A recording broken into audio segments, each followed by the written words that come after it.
Dear God, what in heaven's name? There's children in the freezer.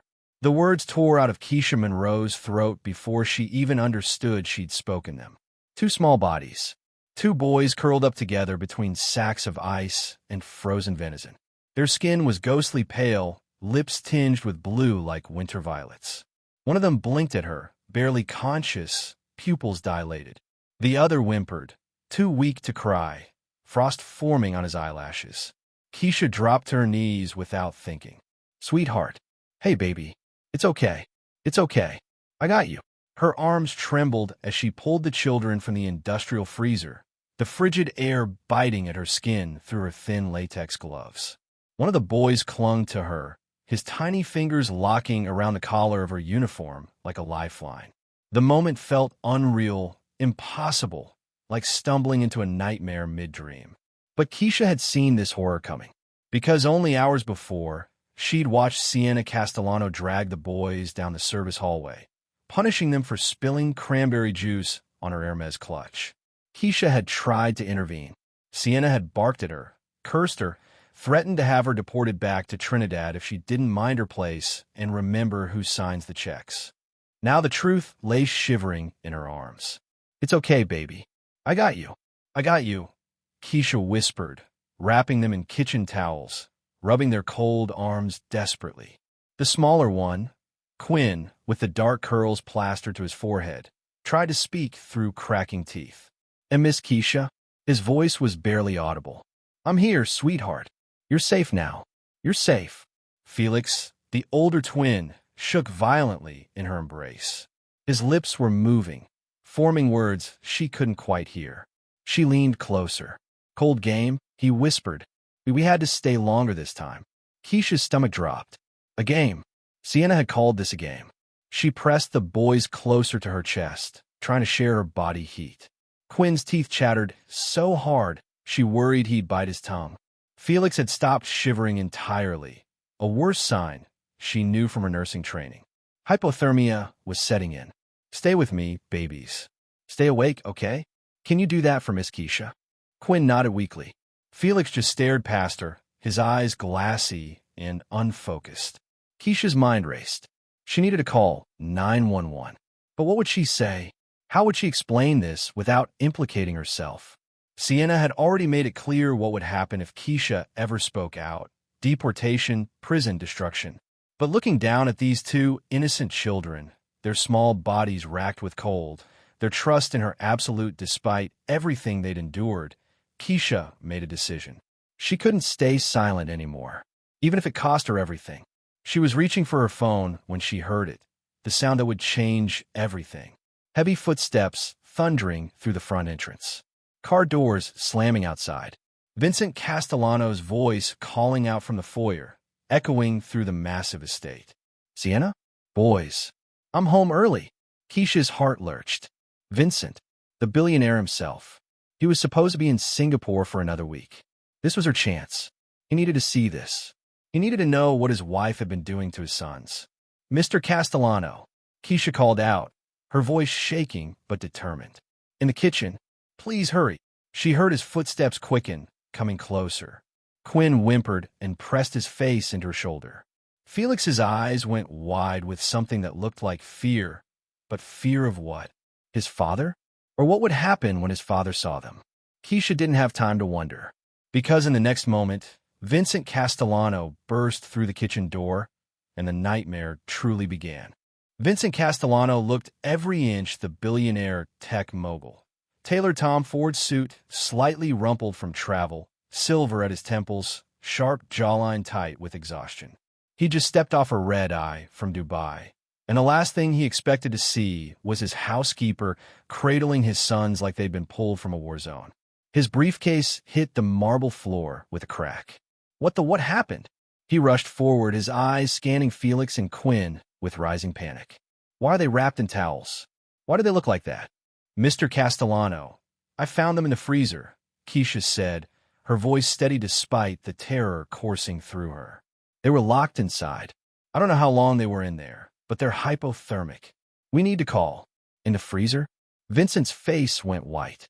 His eyes darted to the industrial freezer across the kitchen. door still hanging open, cold air spilling out like ghost breath.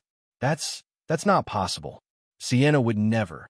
Sir, please, we need to get the medical attention. But before Keisha could finish her sentence, she heard it. The sound that made both boys flinch violently in her arms. The sharp, precise click of Sienna's Louboutins echoing down the hallway. Each step like a countdown. Click, click, click. Quinn whimpered and tried to burrow deeper into Keisha's chest. Felix went rigid, his small body tensing like prey sensing a predator. Sienna Castellano swept into the kitchen, and for just a fraction of a second, so brief that Vincent, focused on his sons, didn't catch it, her face flashed with pure calculation. Her blue eyes locked onto Keisha, assessed the situation, and made a decision. Then her expression transformed into perfect, theatrical horror. She gasped, one perfectly manicured hand flying to her mouth, diamond bracelet catching the light. Oh my God! Oh my God, Vincent! Her voice climbed to a pitch of maternal anguish that would have won an Oscar. Sienna, what the hell is going on? Vincent demanded, turning to his wife. Why were the boys in the freezer? But Sienna didn't answer him. Instead, she pointed one trembling finger at Keisha, her face contorting into devastation, tears instantly streaming down her perfectly made-up face. What did you do to my babies? The words hit Keisha like a physical blow. Her arms tightened protectively around the twins. What? No, Mrs. Castellano, I just found them. You monster! Sienna shrieked, rushing forward with her arms outstretched. She tried to kill them, Vincent. I came downstairs and found her. She locked them in there. She was punishing them because I corrected her cleaning earlier, and she wanted revenge. That's a lie. Keisha's voice cracked with desperation. Mr. Castellano, please. Give me my sons.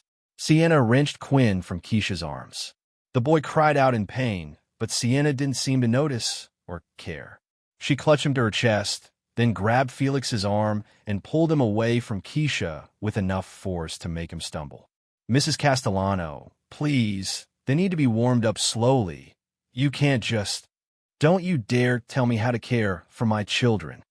Sienna's voice rose to a hysterical pitch as she cradled both boys, who were now silent and stiff in her arms, too terrified to speak or move. After what you did to them, Vincent looked between them, confusion and rage building on his face like a storm. Keisha, tell me the truth. Right now, what happened? Keisha's heart hammered against her ribs. This was it, her one chance to make him understand. Sir, I swear on my life. I was doing my evening rounds, checking to make sure everything was locked up for the night. I heard crying, faint, like it was coming from far away. I followed the sound, and it led me to the kitchen. The freezer door was closed, but I could hear them inside. I opened it and found them exactly like this, freezing, barely conscious. Sir, please, you have to believe me. She's lying. Sienna sobbed, theatrical and desperate, rocking the boys in her arms like she was comforting them. But Keisha could see her fingernails digging into Felix's shoulder hard enough to leave marks. Vincent, she hates me. She's always hated me. I caught her going through my jewelry last week, and when I confronted her, she threatened me. She said she'd make me pay. She wanted to hurt me by hurting our boys. That never happened. Keisha stepped forward, pleading, Mr. Castellano, I would never hurt these children. Please, just look at them. Really look at them. Vincent's eyes dropped to his sons. They were still shivering, still pale, their lips still tinged with blue. But they weren't looking at their father. They weren't looking at anyone. Their eyes were fixed on the floor, their bodies completely still in their mother's arms. Boys, Vincent said, his voice softer now, trying to be gentle. Can you tell Daddy what happened? Silence. Felix? Quinn? It's okay. You can tell me. More silence. Felix's jaw clenched. Quinn pressed his face into Sienna's shoulder. They're traumatized, Sienna whispered, her voice breaking perfectly on cue. She traumatized them. Vincent, look at what she's done to our babies. Mr. Castellano, please, ask Felix about the cold game. Ask him. Don't you dare question my children. Vincent roared, and Keisha stumbled backward. She'd never seen him like this. Unhinged, protective, blind with fury. His face was red, veins standing out on his neck. You put your hands on my sons? You locked them in a freezer. I didn't. I saved them. Liar. Vincent's hand shot out, grabbing Keisha's arm roughly, his grip bruising. You're fired. You're done. Get out of my house right now, before I do something I'll regret. Sir, please just listen. I said get out. He shoved her toward the door. Keisha stumbled, catching herself on the marble counter. Pain shot through her hip. Her vision blurred with tears of fear and rage and helplessness. She looked back at Felix and Quinn one last time. They were still frozen in their mother's arms, but Felix's eyes met hers for just a moment. Wide, terrified, pleading, and she saw his lips move, forming two silent words. Help us. Then Sienna turned the boys away, whispering something in their ears that made them both go rigid and silent as corpses. You have 60 seconds, Vincent said, his voice cold and final. If you're not off this property by then, I'm calling the police and having you arrested for trespassing, assault, and attempted murder. Keisha wanted to fight, wanted to scream, wanted to tear those children away from their monster of a mother and run. But she had no power here, no rights, no voice that anyone would believe. So she ran, out of the kitchen, down the service hallway, past the marble columns and crystal chandeliers and priceless art that decorated the prison she'd worked in for 8 months. She grabbed her coat and phone from her locker, stuffed her few belongings into a trash bag, and fled into the November night. Behind her, through the windows, she could see Sienna cradling the boys. Could see Vincent on his phone, probably calling his lawyers. Could see the lights of the mansion blazing like a beacon of wealth and power and untouchable privilege. And Keisha knew, with cold certainty, that this wasn't over. This was just beginning. Keisha's hands shook as she waited at the bus stop 3 blocks from the Castellano estate. November wind cut through her thin coat, but she barely felt it. Her mind was still in that kitchen, replaying every second, every word, every moment she could have done something different. She should have taken a photo. Should have called 911 first before calling for Vincent. Should have grabbed the boys and run. But hindsight was useless now. Her phone buzzed. A text from her roommate. Precious. Girl, where are you? Your shift ended 2 hours ago. Keisha's fingers hovered over the keyboard. How did she even begin to explain what just happened? That she'd been fired? That she'd been accused of trying to murder 2 children? That her entire life had just collapsed in the span of 10 minutes? She was typing a response when she saw the lights. Red and blue, flashing in the darkness. Multiple cars, coming fast. At first, she thought they were headed somewhere else, some emergency down the street, some accident on the main road. But then the squad cars screeched to a stop directly in front of the bus stop. Doors flew open. Officers emerged, hands on their weapons. Keisha Monroe, her blood turned to ice. Yes. Put your hands where we can see them. Now. What? Why? What's going on? Hands up. Do it now. Keisha dropped her trash bag and slowly raised her hands, her heart hammering so hard she thought it might burst. Around her, people were stopping, pulling out phones, recording. Ma'am, you're under arrest for attempted murder, child endangerment, and assault of a minor. The words didn't make sense. Couldn't make sense. No, that's not. There's been a mistake. Turn around. Hands behind your back. Please listen to me. I didn't hurt anyone. I saved those boys. But the officer wasn't listening. He grabbed her arms, wrenched them behind her back hard enough to make her gasp. Cold metal clamped around her wrists. The handcuffs bit into her skin. You have the right to remain silent. Anything you say can and will be used against you in a court of law. The Miranda rights faded into background noise. Keisha's vision swam. This wasn't happening. This couldn't be happening. But it was. They put her in the back of a squad car. No seatbelt. No yenternis. Just shoved her in like cargo. Through the window, she could see the crowd that had gathered. 20, maybe 30 people. All recording. All watching as the black woman got arrested in front of a bus stop. She could already imagine the headlines. The drive to the police station lasted 15 minutes, but felt like hours. Keisha's mind raced, trying to understand how everything had gone so wrong so fast. How had Sienna convinced Vincent so quickly? How had she gotten the police involved this fast? But she knew the answer. Money, power, privilege. When you were a billionaire's wife, you could make things happen with a single phone call.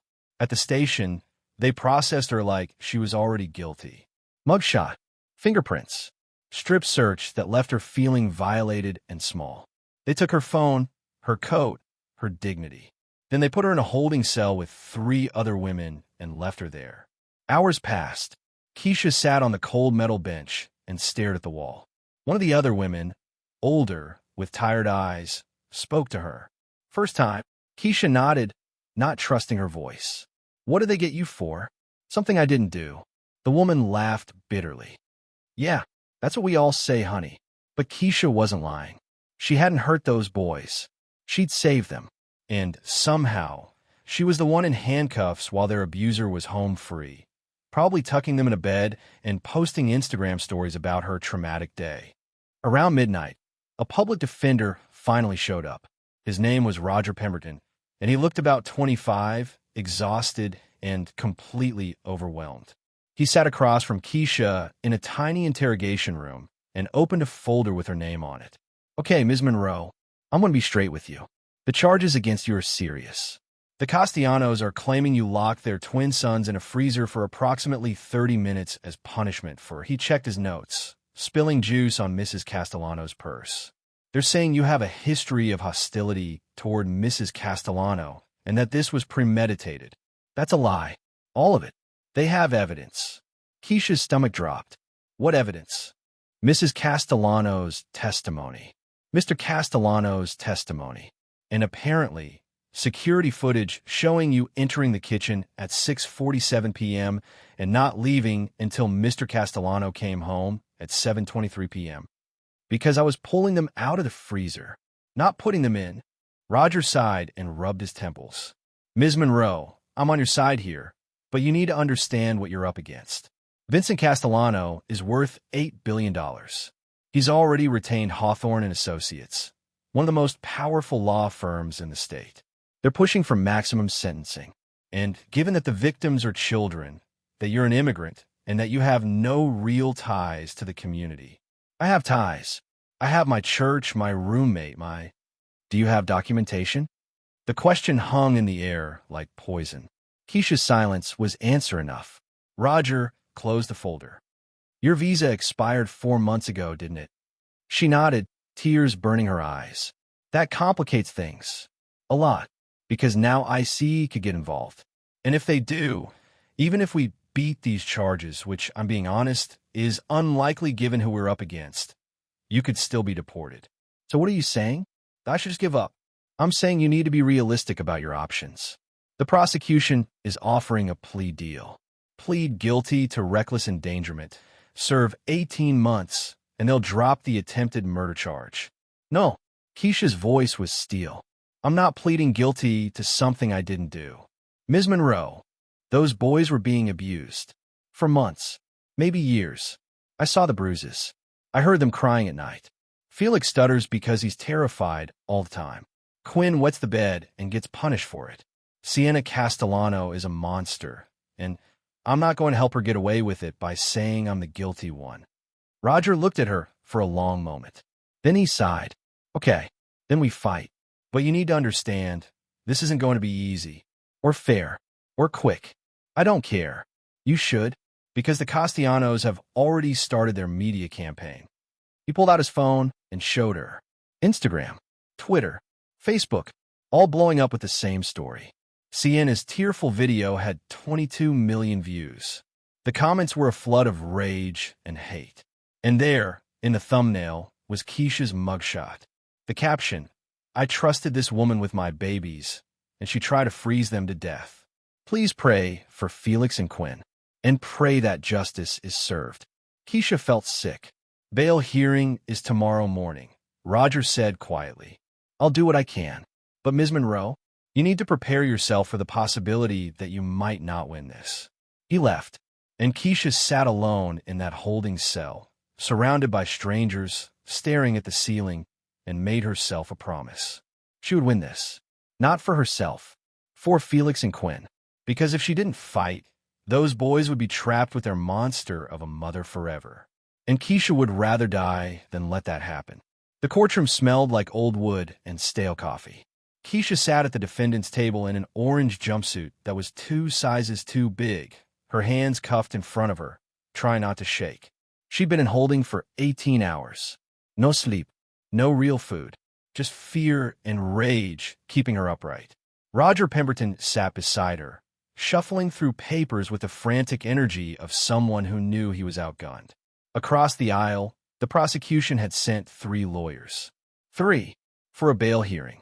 And behind them, sitting in the front row like visiting royalty, were Vincent and Sienna Castellano. Sienna wore black. Chanel? Probably. With minimal makeup and her hair pulled back in a somber bun. The perfect picture of a grieving mother. She dabbed at her eyes with a tissue, even though Keisha couldn't see any actual tears. Vincent sat rigid beside her, jaw clenched, staring straight ahead like he was carved from stone. The boys weren't there, thank God, but their absence felt like another accusation. All rise for the Honorable Judge Patricia Brennan. Everyone stood. Judge Brennan entered, a woman in her 60s with steel-gray hair and sharp eyes that missed nothing. She sat, surveyed the courtroom, and gestured for everyone else to sit. "Let's keep this efficient," she said, her voice clipped. "We're here to determine bail for the defendant, Keisha Monroe, who has been charged with attempted murder in the 2nd degree, 2 counts of child endangerment, and assault of a minor. Prosecution, make your case." The lead prosecutor, a man in his 40s with slicked back hair and a smile like a shark, stood. His name placard read, Marcus Villanova, District Attorney. "Your Honor, the state requests that bail be denied. Ms. Monroe is a flight risk. She's an undocumented immigrant with no family in the area, no property, no assets, and a pending deportation case. Furthermore, the nature of this crime is particularly heinous. She locked 2 6-year-old children in a freezer for over 30 minutes, causing severe hypothermia that could have resulted in permanent injury or death. The victims are twin boys who cannot testify yet due to trauma, but their parents are here to speak to the severity of this crime." He gestured to Vincent and Sienna like they were exhibits. "The Castellanos are a pillar of this community. Mr. Castellano's company employs over 8,000 people in Connecticut alone. They're asking for justice, Your Honor, and they're terrified that if Ms. Monroe is released, she'll either flee the country or, God forbid, attempt to harm the children again." Judge Brennan looked at Roger. "Defense." Roger stood, clearing his throat. "Your Honor, Ms. Monroe is not a flight risk. She's been a law-abiding resident of this state for 3 years. She has strong ties to the community through her church." He held up a folder where she volunteers every Sunday. "She has a stable residence with a roommate who's willing to vouch for her character. And most importantly, she maintains her absolute innocence. Ms. Monroe didn't harm those children. She saved them. This is a case of a wealthy family using their resources to scapegoat a domestic worker who was in the wrong place at the wrong time." "That's absurd," Villanova cut in. "Your Honor, I'll hear from the victims," Judge Brennan interrupted. "Mr. Castellano, would you like to make a statement?" Vincent stood slowly. He looked exhausted, like he'd aged 10 years overnight. When he spoke, his voice was rough with emotion. "Your Honor, my sons are 6 years old. They're innocent children who should have been safe in their own home. Instead, they were subjected to torture by someone we trusted, someone we pay to care for them. My wife and I have dedicated our lives to giving our boys every advantage, every opportunity. And this woman," he pointed at Keisha, "try to take that away. Try to take them away. Permanently." His voice cracked. "They're terrified. They won't sleep. They won't eat. Quinn screams every time someone opens the refrigerator. Felix won't speak at all anymore. Whatever she did to them in that freezer broke something inside them. And I'm begging you, Your Honor, don't let her walk free. Because if you do, I'm not sure my boys will ever feel safe again." He sat down. Sienna clutched his hand and buried her face in his shoulder, sobbing silently. The performance was flawless. Judge Brennan's expression softened slightly. "Mrs. Castellano, do you wish to speak?" Sienna stood, trembling, tissues clutched in one hand. Her voice was barely above a whisper. Your Honor, I can't stop thinking about what almost happened. If I'd been 10 minutes later coming downstairs. If Vincent hadn't come home early. Our boys will be dead, and it would be my fault for trusting her. She looked directly at Keisha, eyes glistening. I gave her everything. A job, a salary twice what most housekeepers make, respect. And she repaid me with cruelty. I'll never forgive myself for not seeing the warning signs. But I'm praying you'll see them now. Please, don't let her hurt anyone else's children. She sat down, and the courtroom was silent except for her quiet crying. Judge Brennan turned to Keisha. Ms. Monroe, do you wish to make a statement? Roger shook his head slightly, but Keisha ignored him. She stood, her chains rattling. Your Honor, everything they just said is a lie. Gasps rippled through the courtroom. Villanova looked delighted. Roger looked like he wanted to disappear. Ms. Monroe, Judge Brennan warned. I didn't hurt those boys. I found them locked in that freezer, barely conscious, freezing to death. And I pulled them out. I saved their lives. Mrs. Castellano is the one who put them in there as punishment. She calls it the cold game. She's been abusing those children for months, maybe longer, and I'm being blamed for it because I'm powerless and she's not. Your Honor, this is outrageous, Villanova started. I'm not finished. Keisha cut him off, her voice rising. You want to talk about who's a danger? Look at her.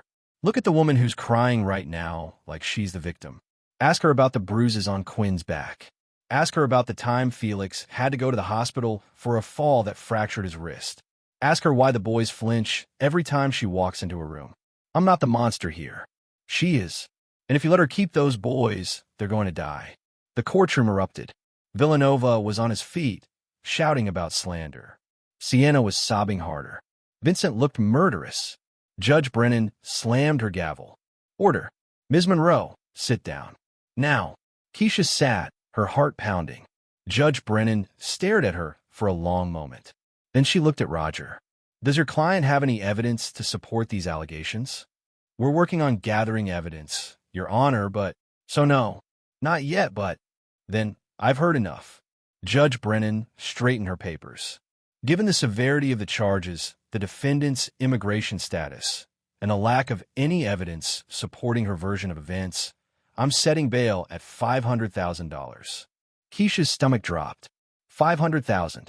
She didn't have $500. Cash or bond. Next case. The gavel slammed down. And just like that, it was over. Roger turned to her, his face pale. I'm sorry. I'll reach out to bail bondsman, see if we can. But Keisha wasn't listening. She was watching Sienna and Vincent leave the courtroom, his arm around her shoulders, her face buried in his chest. The perfect couple. The perfect victims. And Keisha realized with cold clarity that this was never about justice. It was about power. And she had none. Keisha spent another 3 days in holding while Roger scrambled to find a bail bondsman willing to take her case.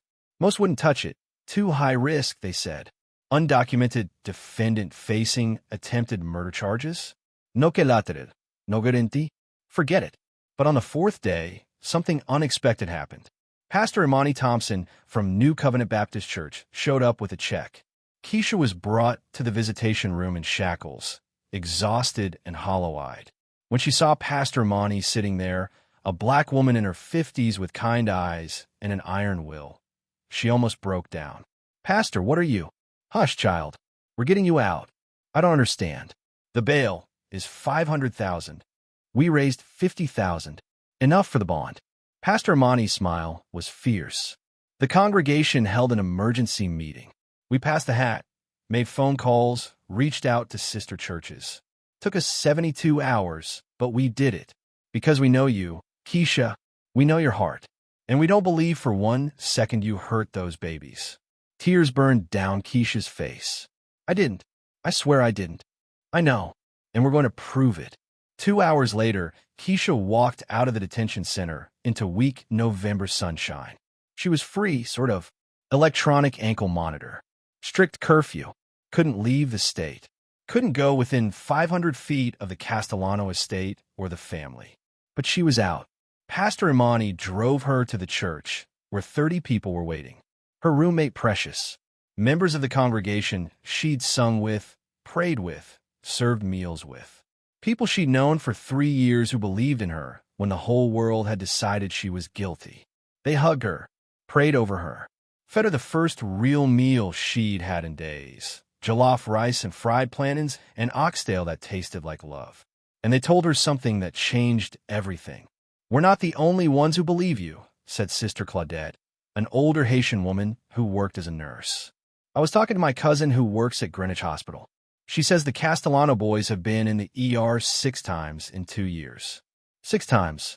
Different injuries each time. Suspicious injuries." Keisha's pulse quickened.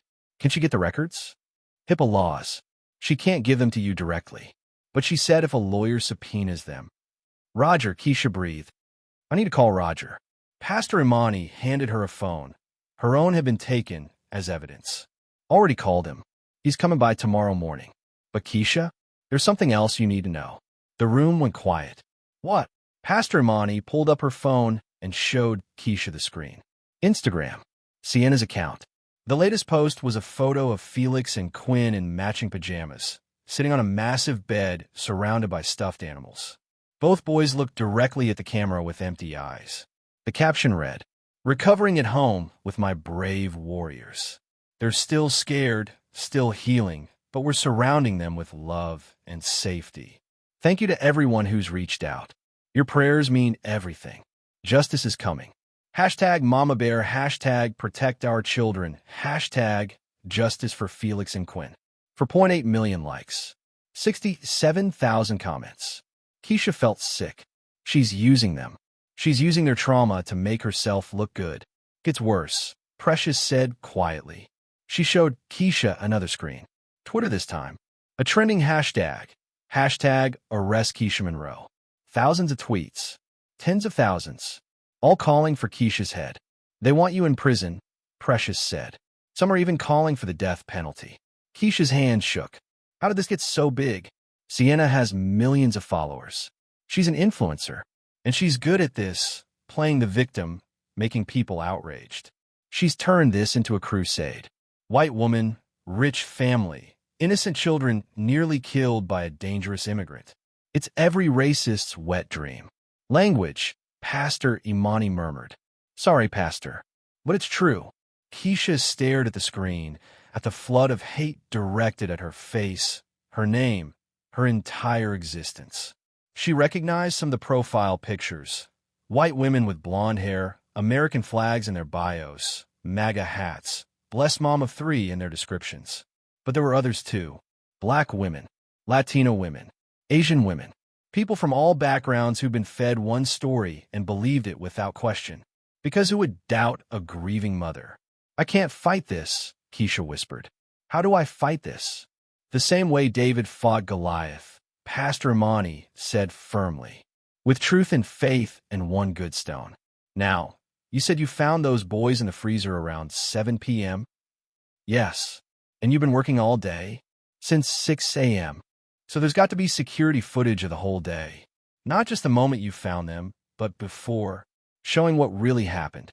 Keisha's breath caught. The cameras. Oh God, the cameras. Vincent has cameras everywhere in that house. Hallways, rooms, kitchen, everywhere except the bedrooms and bathrooms. "If I can get that footage." "Roger can subpoena it," Sister Claudette said. "And if it shows what really happened, it'll prove I'm innocent," Keisha finished. Hope flickered in her chest for the first time in days. "It'll show Sienna putting them in there." "Exactly." But Precious frowned. What if they deleted it? Or edited it? Rich people have tech people who can do that. The hope guttered. Keisha hadn't thought of that. Vincent owned a tech company. Of course he'd have the resources to manipulate evidence. Pastor Imani must have seen the despair on her face because she gripped Keisha's hand. "Listen to me, child. You're not alone in this. We're going to fight. Every single one of us. And God doesn't abandon the righteous." "But what if?" "No what ifs. We move forward in faith. Tomorrow, you meet with Roger and you tell him everything. Every detail. Every bruise you saw. Every time those boys flinched. Every moment that didn't sit right. You build your case. And we'll be right here supporting you." The congregation murmured agreement. Hands reached out touching her shoulders, her arms, her hands. A circle of support surrounding her.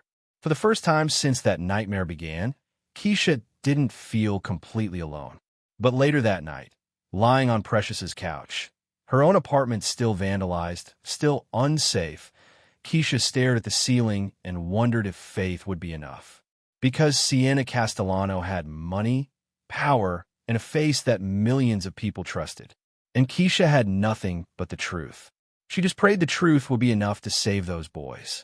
Roger Pemberton arrived at New Covenant Baptist Church at 9 a.m. sharp, carrying 2 briefcases and looking like he'd pulled an all-nighter. His tie was crooked, his eyes were bloodshot, but there was an energy about him that hadn't been there before. Pastor Imani led him and Keisha to her office, a small room with a worn desk, walls covered in photos of church events, and a framed quote. The arc of the moral universe is long, but it bends toward justice. Keisha hoped that was true. Roger sat down heavily and opened both briefcases. Okay, I'm going to be honest with you, Ms. Monroe. When I first took this case, I thought we were screwed. Rich family, sympathetic victims, immigrant defendant. That's a prosecutor's dream case. But I started digging and he pulled out a thick folder. I found something. Keisha's heart leapt. What? The Castellano boys have been treated at 3 different hospitals over the past 2 years. Greenwich Hospital, Yale New Haven Children's Hospital, and once in urgent care in Stanford. 6 documented visits total.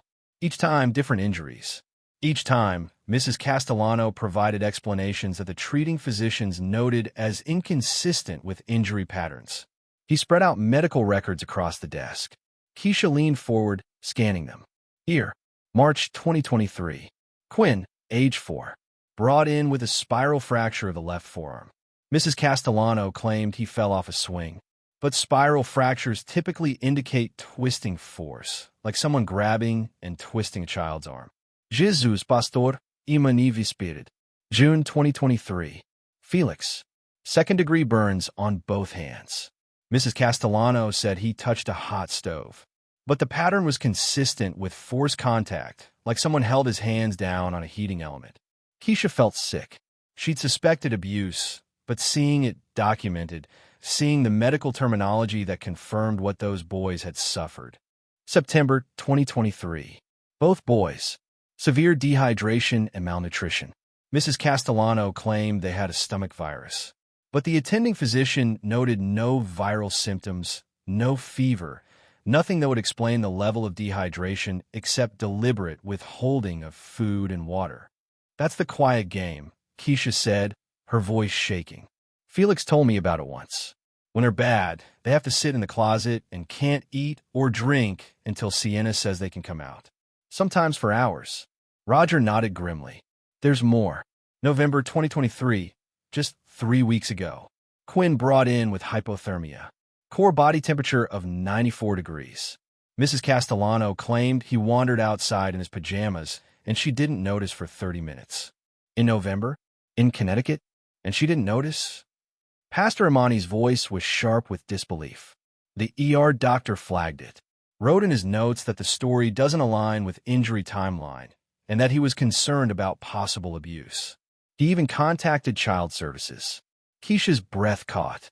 What happened? The case was closed after 1 visit. Mrs. Castellano gave a statement.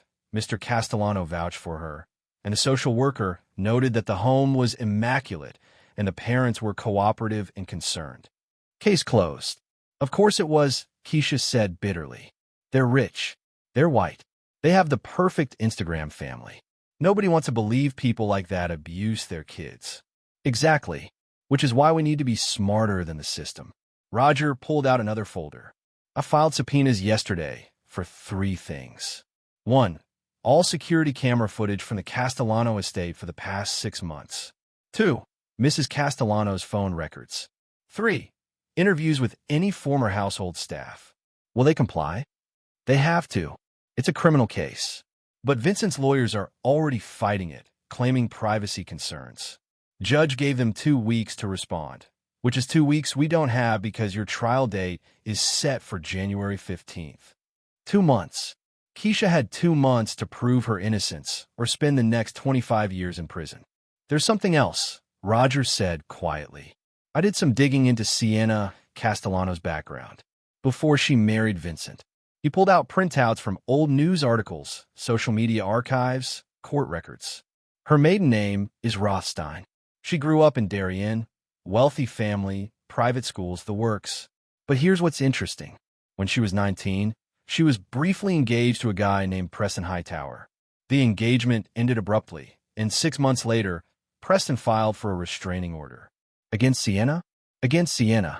He claimed she was violent, manipulative, and had threatened to destroy his life when he tried to leave her. The case was settled out of court. Likely the Rothstein family paid him off. The records were sealed, but I found references to it in a college newspaper archive. Keisha's mind raced. So, she has a history of violence and manipulation. I also found 3 former housekeepers who worked for the Castellanos before you. All 3 left abruptly. All 3 signed NDAs. But one of them, Bianca Moretti, reached out to me after seeing the news. She said she'll talk. NDA be damned. When? This afternoon. She's driving up from Philadelphia. And Keisha, Roger's expression softened. She said she kept a journal, documented everything she saw during the year she worked there. If it corroborates your story, we might actually have a chance. We might actually have a chance, Roger agreed. Pastor Imani stood, her eyes bright with tears. God is good. God is good, Keisha echoed. But even as hope bloomed in her chest, fear lingered. Because Sienna Castellano wasn't going to go down without a fight. And people with that much power, that much money, that much to lose, they were dangerous. Bianca Moretti looked like she'd been through a war.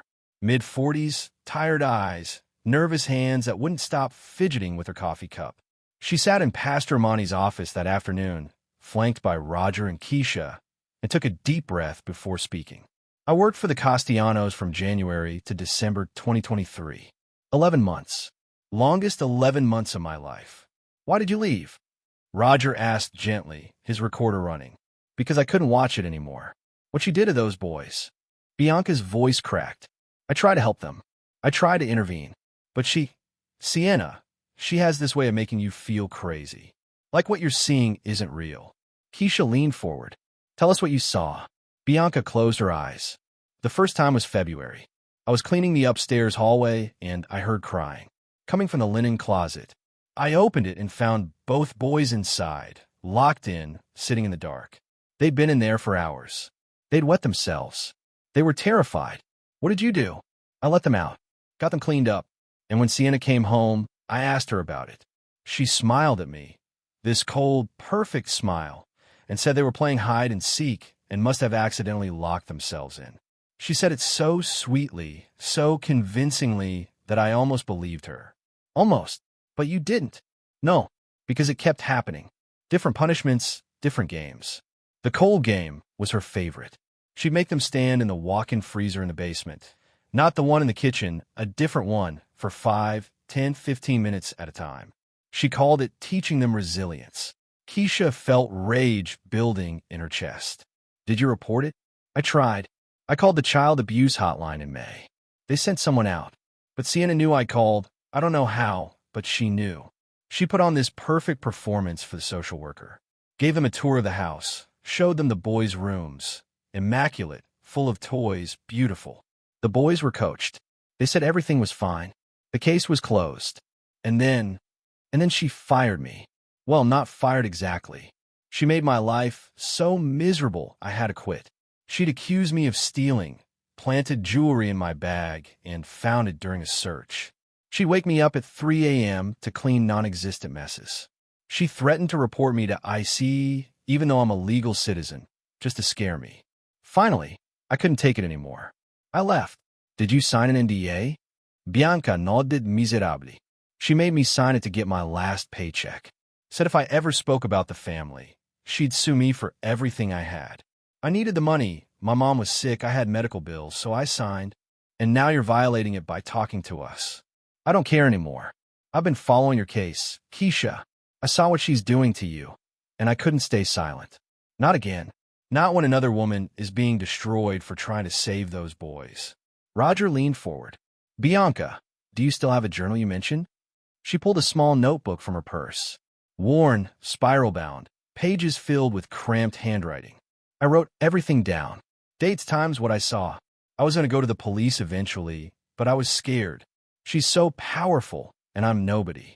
You're not nobody, Keisha said fiercely. You're brave. And this, she gestured to the journal. This could save those boys. Roger took the journal carefully, like it was made of glass. He flipped through it, his eyes widening with each page. This is detailed. Very detailed. Bruises documented. Descriptions of punishments.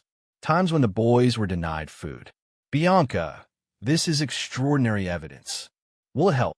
It could change everything. May I make copies? Take the whole thing. I have photos of every page backed up in 3 places. I learned my lesson about protecting evidence. After Bianca left, with a promise to testify at trial despite the risk, Roger turned to Keisha, excitement and anxiety warring on his face. This is huge. This establishes a pattern of abuse that predates your employment. It corroborates everything you've said, and it shows that Sienna has a history of silencing people who try to expose her. But will it be enough? Keisha asked. She'll say Bianca is lying, that she's bitter about being fired, that she's making it up for attention. Probably, but we're building a case. Medical records, witness testimony, documented evidence. Piece by piece, we're creating reasonable doubt. And if we can get that security footage. His phone buzzed. He glanced at it, and his expression darkened. What? Vincent's lawyers. They're challenging the subpoena for the security footage, claiming it violates the family's privacy rights and that releasing it would cause further trauma to the children. That's bullshit. They don't want it released because it proves I'm innocent. I know, but they have expensive lawyers who are very good at delay tactics. We might not get the footage before trial. Keisha's hope crumbled. So what do we do? Roger was quiet for a long moment. Then he looked at her with an expression she couldn't quite read. How well do you remember the layout of the Castellano house? Very well. I worked there 8 months. I know every room, every hallway, She stopped. What? Because if the courts won't give us the evidence we need, maybe we need to find another way to get it. Roger, you're not suggesting. I'm not suggesting anything illegal, he said quickly. But you still have access codes, don't you? Keys? You never officially returned them because you were arrested before you could. Keisha's pulse quickened. You wanted to go back there. I want you to think about whether there's any legal way for us to access evidence that might be destroyed before we get a court order. That's all I'm saying. It was dangerous. Possibly illegal. Definitely stupid. But those boys were still in that house with their monster of a mother. And if Keisha didn't do something, they might not survive until the trial. I'll think about it, she said quietly. Roger nodded. Think fast, because time is not on our side. Keisha couldn't stop thinking about Roger's suggestion. Going back to the Castellano estate was insane. She'd be violating her bail conditions. She was forbidden from going within 500 feet of the property. If she got caught, she'd go straight back to jail, no second chances. But that night, lying on Precious's couch, she kept seeing Felix's face. Those wide, terrified eyes. His lips forming the words, "Help us." She made a promise. And Keisha Monroe didn't break her promises. The next morning, she called Roger from a burner phone Pastor Imani had given her. I'm going to do it, but I need help. Roger was silent for a moment. Keisha, I can't officially condone this. As your lawyer, I have to advise you. I know what you have to advise me. I'm not asking for permission. I'm asking for information. When is the Castellano family schedule most predictable? Another pause. Then, quietly, Vincent flies to Singapore every month for a board meeting.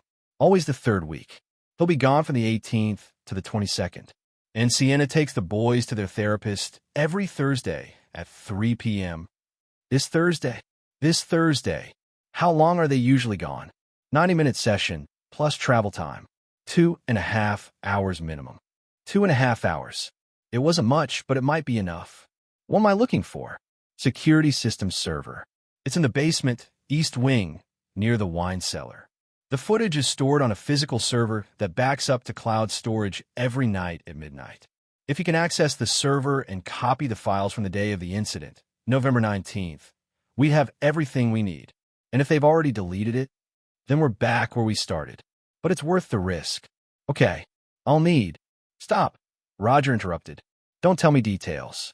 I can't know. Plausible deniability. But Keisha, his voice softened. Be careful. These people are dangerous. I know. She hung up and immediately called someone who'd offered to help no matter what. Marcus Obi, a tech-savvy college student from her church who owed her a favor after she'd helped his family with immigration paperwork. Marcus, I need your help with something. It's risky, possibly illegal, and I can't tell you all the details. I'm in, he said without hesitation. You don't even know what. Miss Keisha, you helped get my parents their green cards. You sat with us through 12 hours of interviews. You never asked for anything in return. So whatever you need, I'm in.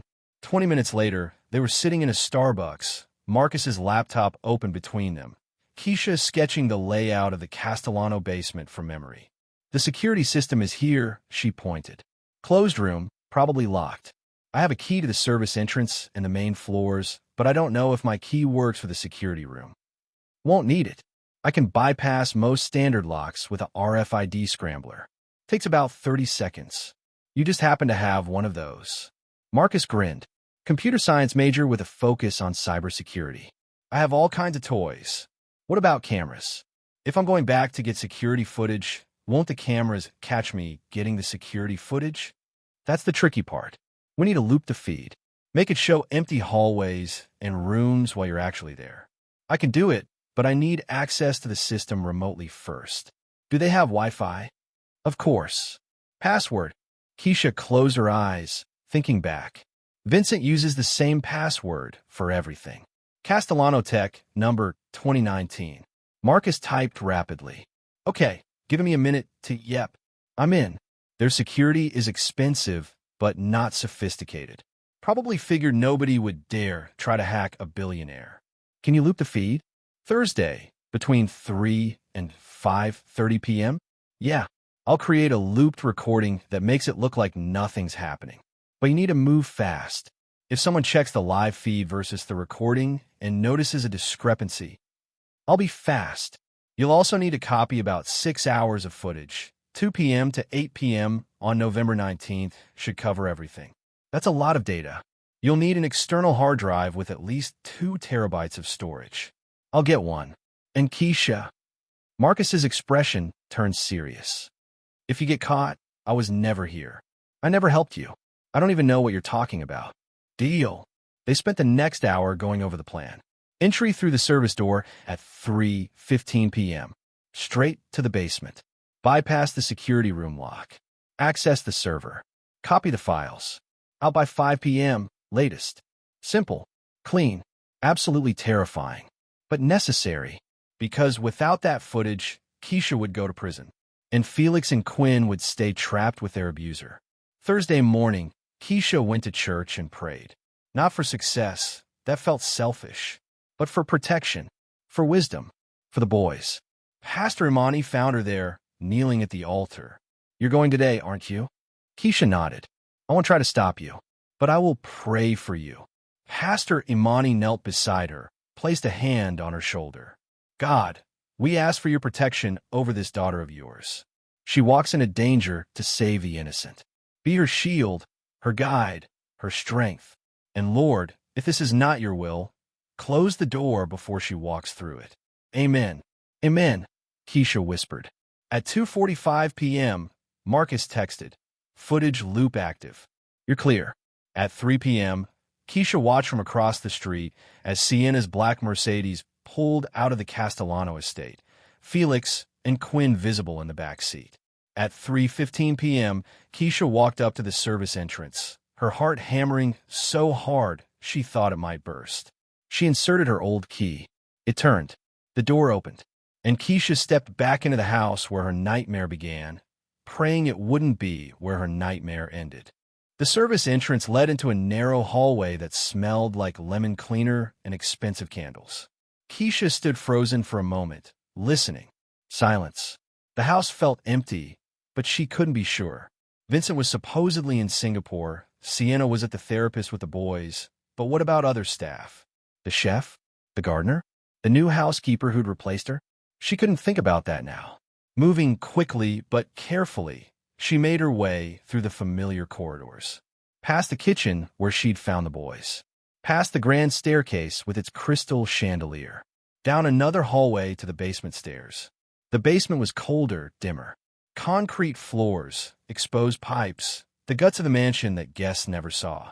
Wine cellar to the left, storage to the right, and at the end of the hall, a door marked electrical, authorized personnel only. That was the one. Keisha tried her key first. It didn't work. Of course not. That would be too easy. She pulled out her phone and texted Marcus. At the door. Need the scrambler trick. How? His response came instantly. Hold your phone near the lock. Opening an app remotely. Don't move. Keisha pressed her phone against the electronic lock pad. For 30 agonizing seconds, nothing happened. Then the pad beeped twice and flashed green. The door clicked open. You're a genius, she texted Marcus. I know. Clock's ticking. You have 1 hour, 45 minutes. Keisha slipped inside the security room. It was smaller than she expected, maybe 10 feet by 10 feet, with walls lined with servers, monitors, and blinking lights. One large screen showed a grid of camera feeds. Kitchen, hallways, entrance, pool, garage, children's rooms, off, thank God. Library, wine cellar. All the feeds showed empty spaces. Marcus's loop was working. The server itself was a black tower in the corner, humming quietly. Keisha pulled out the external hard drive she'd bought that morning, 2 terabytes, like Marcus said, and connected it to the server. Now came the hard part. She had to navigate the system without setting off any alarms. Marcus had walked her through the basics. Access the storage drive. Locate November 19th. Copy files from 2 p.m. to 8 p.m. Simple in theory, terrifying in practice. Her hands shook as she opened the file directory. Hundreds of folders organized by date. She scrolled to November 19th, 2024. Clicked.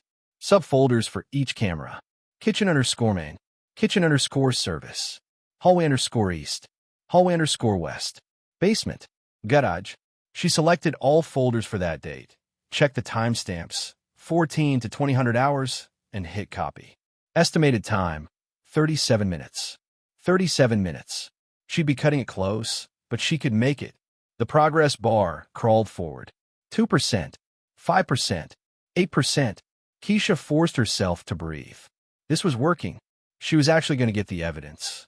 15%, 19%, 23%. Her phone buzzed. A text from Marcus. Problem. Someone just pulled into the driveway. Keisha's blood turned to ice. Who? Black Mercedes. Same one that left earlier. Sienna. Back early. Why was she back early? Shit. What do I do? How long until the transfer is done? Keisha checked. 31%. At least 20 more minutes. Then hide. Now. Keisha looked around frantically. The security room had no closet, no furniture to hide behind.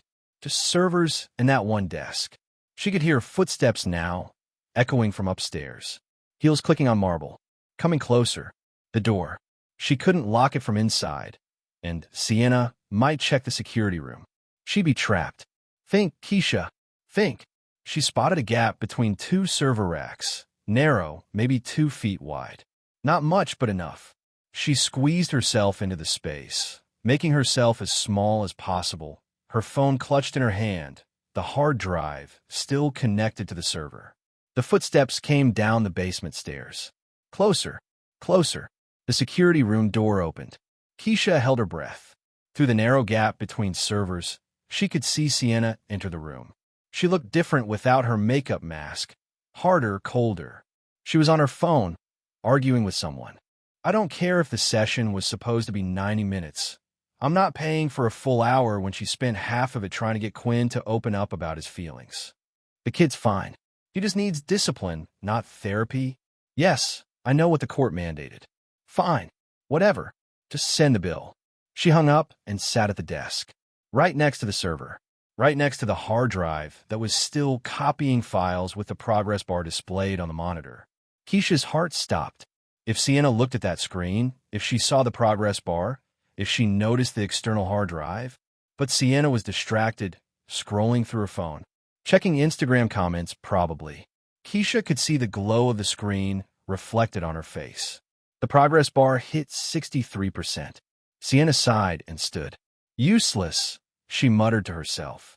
All of this is completely useless. She walked toward the door. Keisha exhaled slowly, carefully, silently.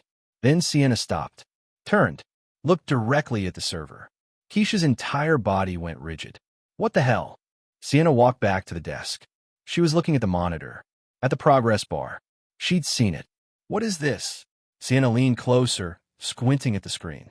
Her hand reached for the mouse. Keisha had maybe 5 seconds before Sienna figured out what was happening. 5 seconds before the police were called. 5 seconds before her entire plan collapsed. She did the only thing she could think of. She stood up and ran. Keisha burst out from behind the servers, startling Sienna so badly she screamed and stumbled backward. Their eyes met. Keisha's terrified, Sienna's shocked, and then instantly calculating. You, Sienna hissed. Keisha didn't wait. She grabbed the external hard drive. Only 71% complete, but it would have to be enough. Yanked it from the server and bolted for the door. Security! Sienna shrieked behind her. Someone stop her! Keisha sprinted down the basement hallway, her sneakers slapping against concrete. Behind her, she could hear Sienna's heels clicking rapidly, surprisingly fast for someone in stilettos. Up the stairs, through the service corridor. She could see the exit door ahead. Freedom, safety, escape. The door burst open. A man in a security uniform blocked her path. Tall, broad-shouldered, ex-military by the look of him. He reached for her. Keisha dropped, slid past him like she was stealing home base, and scrambled to her feet on the other side. The guard lunged. Missed. She was through the door, outside, running across the manicured lawn toward the tree line. Stop her! Sienna's voice carried across the grounds. She's violating a restraining order. Call the police. Keisha's ankle monitor dug into her skin as she ran. She'd forgotten about it. They'd know exactly where she was. They'd track her. She was so screwed. But she had the hard drive. 71% of the footage. Maybe enough. She crashed through hedges, over a stone wall, onto the street. Her lungs burned. Her legs screamed. She could hear sirens already. Or was that her imagination? Her phone buzzed. Marcus, get to the church. Pastor Imani is waiting. The church was 3 miles away. No way she could run that far. But she couldn't stop. If they caught her with this hard drive, they'd destroy it, and she'd have nothing. A car honked beside her. Keisha nearly screamed. Get in. Precious leaned out the driver's window of her beat-up Honda. Now! Keisha dove into the passenger seat. Precious hit the gas before the door was even closed. How did you? Marcus called me. Said you might need an extraction. Good thing, too, because there's literally a police car turning onto this street right now. Keisha looked back. Sure enough, blue lights flashing in the distance. Can you lose them? Honey, I grew up in Newark. Losing cops is a survival skill. Precious took a sharp turn, then another, weaving through residential streets with practiced ease. She'd killed the headlights, navigating by street lamps and memory. Within 5 minutes, they'd lost the cruiser. Within 10, they were pulling into the church parking lot through a back entrance Keisha hadn't even known existed.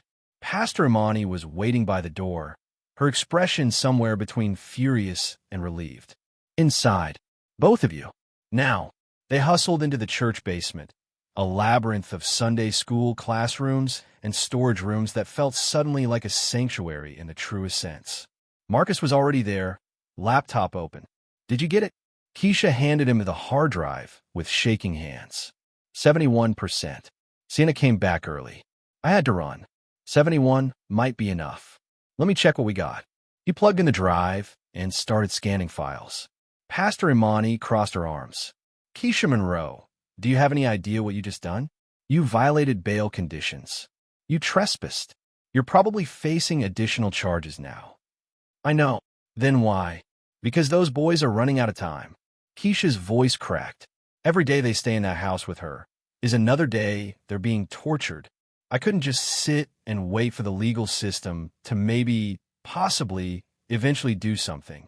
I had to act. Pastor Imani's expression softened. Child, I understand. I do. But you've put yourself in terrible danger. I don't care about me. I care about Felix and Quinn. And we care about you. Before Keisha could respond, Marcus made a sound, half gasp, half laugh. Oh my God. What? Keisha rushed to his side. Look at this. He pulled up a video file.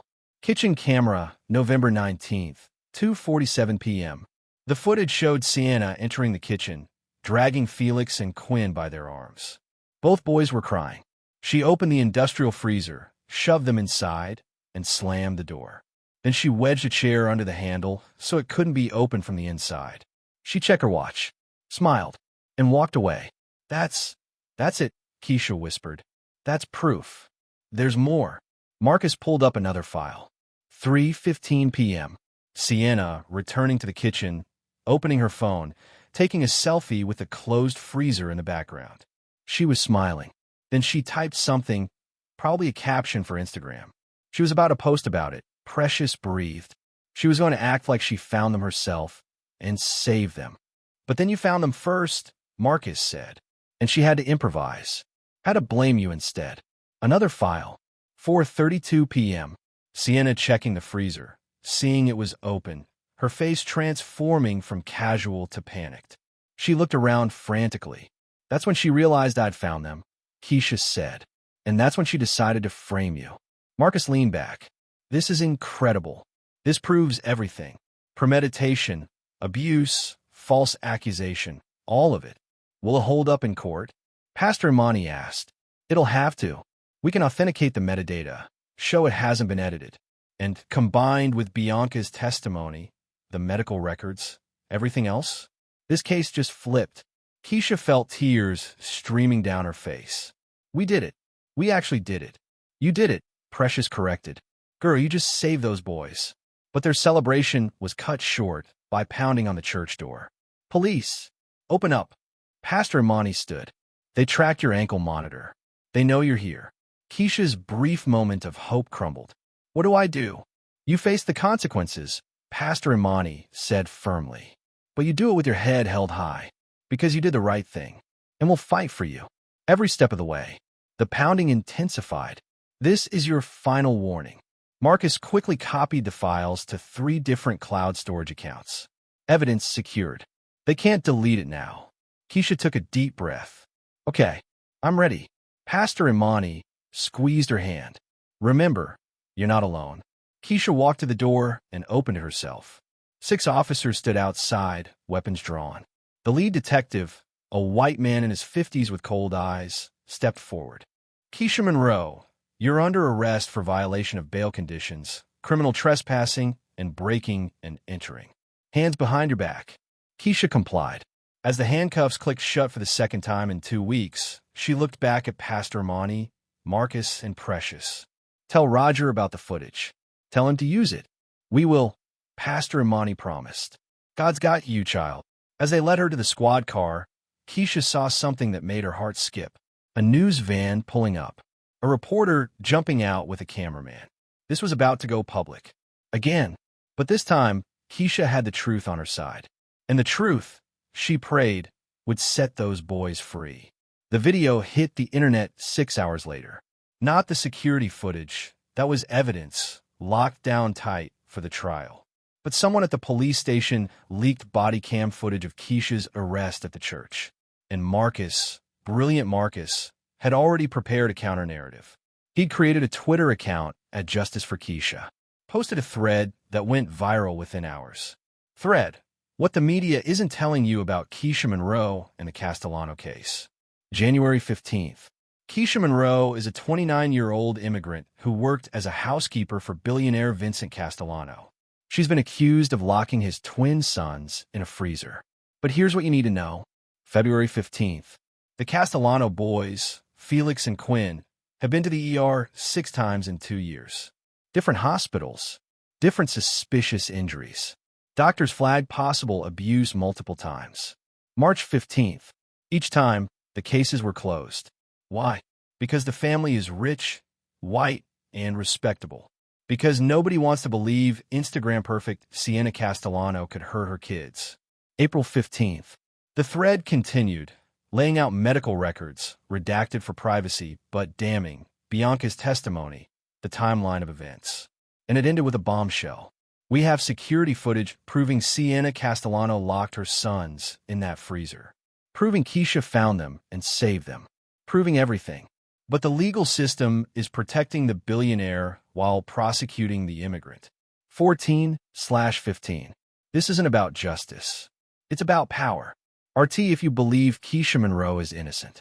Use hashtag #FreeKeisha, hashtag #ProtectFelixandQuinn, 15/15. Within 12 hours, hashtag #FreeKeisha was trending nationwide. News outlets picked it up. Twitter exploded. Instagram influencers who'd initially condemned Keisha started quietly deleting their posts. TikTok lawyers broke down the case, pointing out the obvious holes in the prosecution story. But Sienna Castellano wasn't backing down. She posted a new video, this one from her bedroom, looking exhausted and distraught, holding a framed photo of the twins. "I've been silent out of respect for the legal process," she said, her voice trembling. "But I can't stay silent while people attack my family and spread lies about me. The woman who tried to murder my children has now broken into our home, violated a restraining order, and stolen from us. And somehow, she's being painted as a hero." She wiped away tears. "My boys are traumatized. They're in therapy every day. They have nightmares. And now they have to relive this horror because people on the internet think they know better than the legal system." She looked directly into the camera. "I'm a mother. I would die for my children. The thought that anyone could believe I would hurt them." Her voice broke. "It's destroying me." The video got 15 million views. The comments were split. "She's clearly a grieving mother. Leave her alone. Something doesn't add up. Why won't they release the security footage? This whole case is suspicious. Stop defending a criminal. Keisha broke into their house." The internet was at war. Hashtag #FreeKeisha versus hashtag Justice for Felix and Quinn. Both trending, both passionate, both convinced they were right. But in her jail cell, Keisha didn't care about hashtags or trending topics. She cared about the bail hearing scheduled for the next morning, where a judge would decide if she'd spend the next 2 months locked up or fighting from the outside.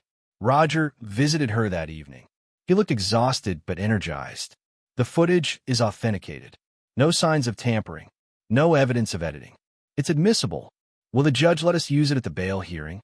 I'm filing an emergency motion, arguing that the new evidence fundamentally changes the case. If the judge allows it, we might have a chance. We might have more than a chance.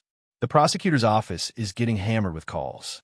The governor's office is getting pressured. This has become too big to ignore. Keisha leaned forward. "What about the boys? Are they okay?" Roger's expression darkened. Child Protective Services finally opened a real investigation. With the public attention, they can't sweep it under the rug anymore. They're doing a home visit tomorrow. Will they take the boys away from her? Depend on what they find. But Keisha, you need to prepare yourself. Even if everything goes perfectly, even if you're exonerated, those boys might end up in foster care. Vincent is being investigated for neglect, Sienna for abuse. There's no guarantee of a happy ending here. As long as they're safe, I don't care. Roger studied her. "You really love them, don't you? They're innocent. They deserve better than the hand they were dealt. So do you." The bail hearing the next morning was packed. News cameras lined the hallway outside the courtroom. Protesters on both sides, some holding "Free Keisha" signs, others holding photos of Felix and Quinn with "Protect Our Children" written across them. Judge Brennan entered, and the room fell silent. "We're here for a bail revocation hearing regarding Keisha Monroe, who violated the conditions of her release by trespassing on the Castellano property. The state is asking for bail to be revoked and for Ms. Monroe to remain in custody until trial. Defense, you have 5 minutes to argue why I shouldn't grant that request." Roger stood, and Keisha prayed he'd work a miracle. "Your Honor, we're asking you to not only maintain Ms. Monroe's bail, but to dismiss all charges against her, because we have proof, irrefutable proof, that she is innocent."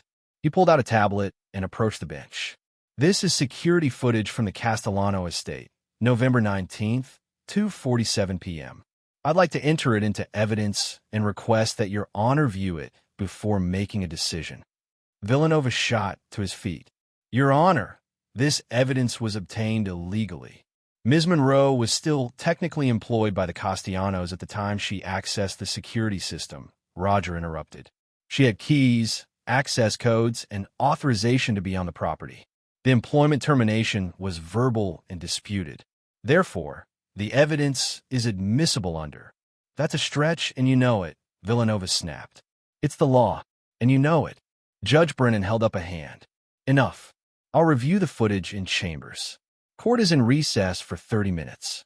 Those 30 minutes felt like 30 hours. Keisha sat in the defendant's chair, handcuffed, watching the clock. Marcus was in the gallery, along with Pastor Imani and half the church congregation. Precious had driven up from work. Even Bianca was there, sitting in the back row.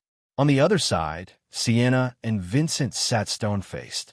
But Keisha could see the fear in Sienna's eyes. She knew what was on that footage. She knew her perfect facade was crumbling. Finally, Judge Brennan returned. Her face was unreadable. I've reviewed the security footage submitted by the defense. All of it, multiple camera angles, multiple timestamps. And I have to say, she paused. This is one of the most disturbing things I've seen in my 20 years on the bench. Sienna's face went white. The footage clearly shows Mrs. Castellano forcibly placing her children in a freezer, securing the door, and leaving them there for over 30 minutes. It shows Ms. Monroe discovering them, removing them, and attempting to provide aid. It shows Mrs. Castellano returning, seeing what happened, and making a calculated decision to frame Ms. Monroe for the abuse she herself committed. The courtroom erupted. Reporters typed frantically. The gallery gasped. Sienna stood, shaking her head. That's not. That footage is fake. She doctored it. Mrs. Castellano, sit down, Judge Brennan ordered.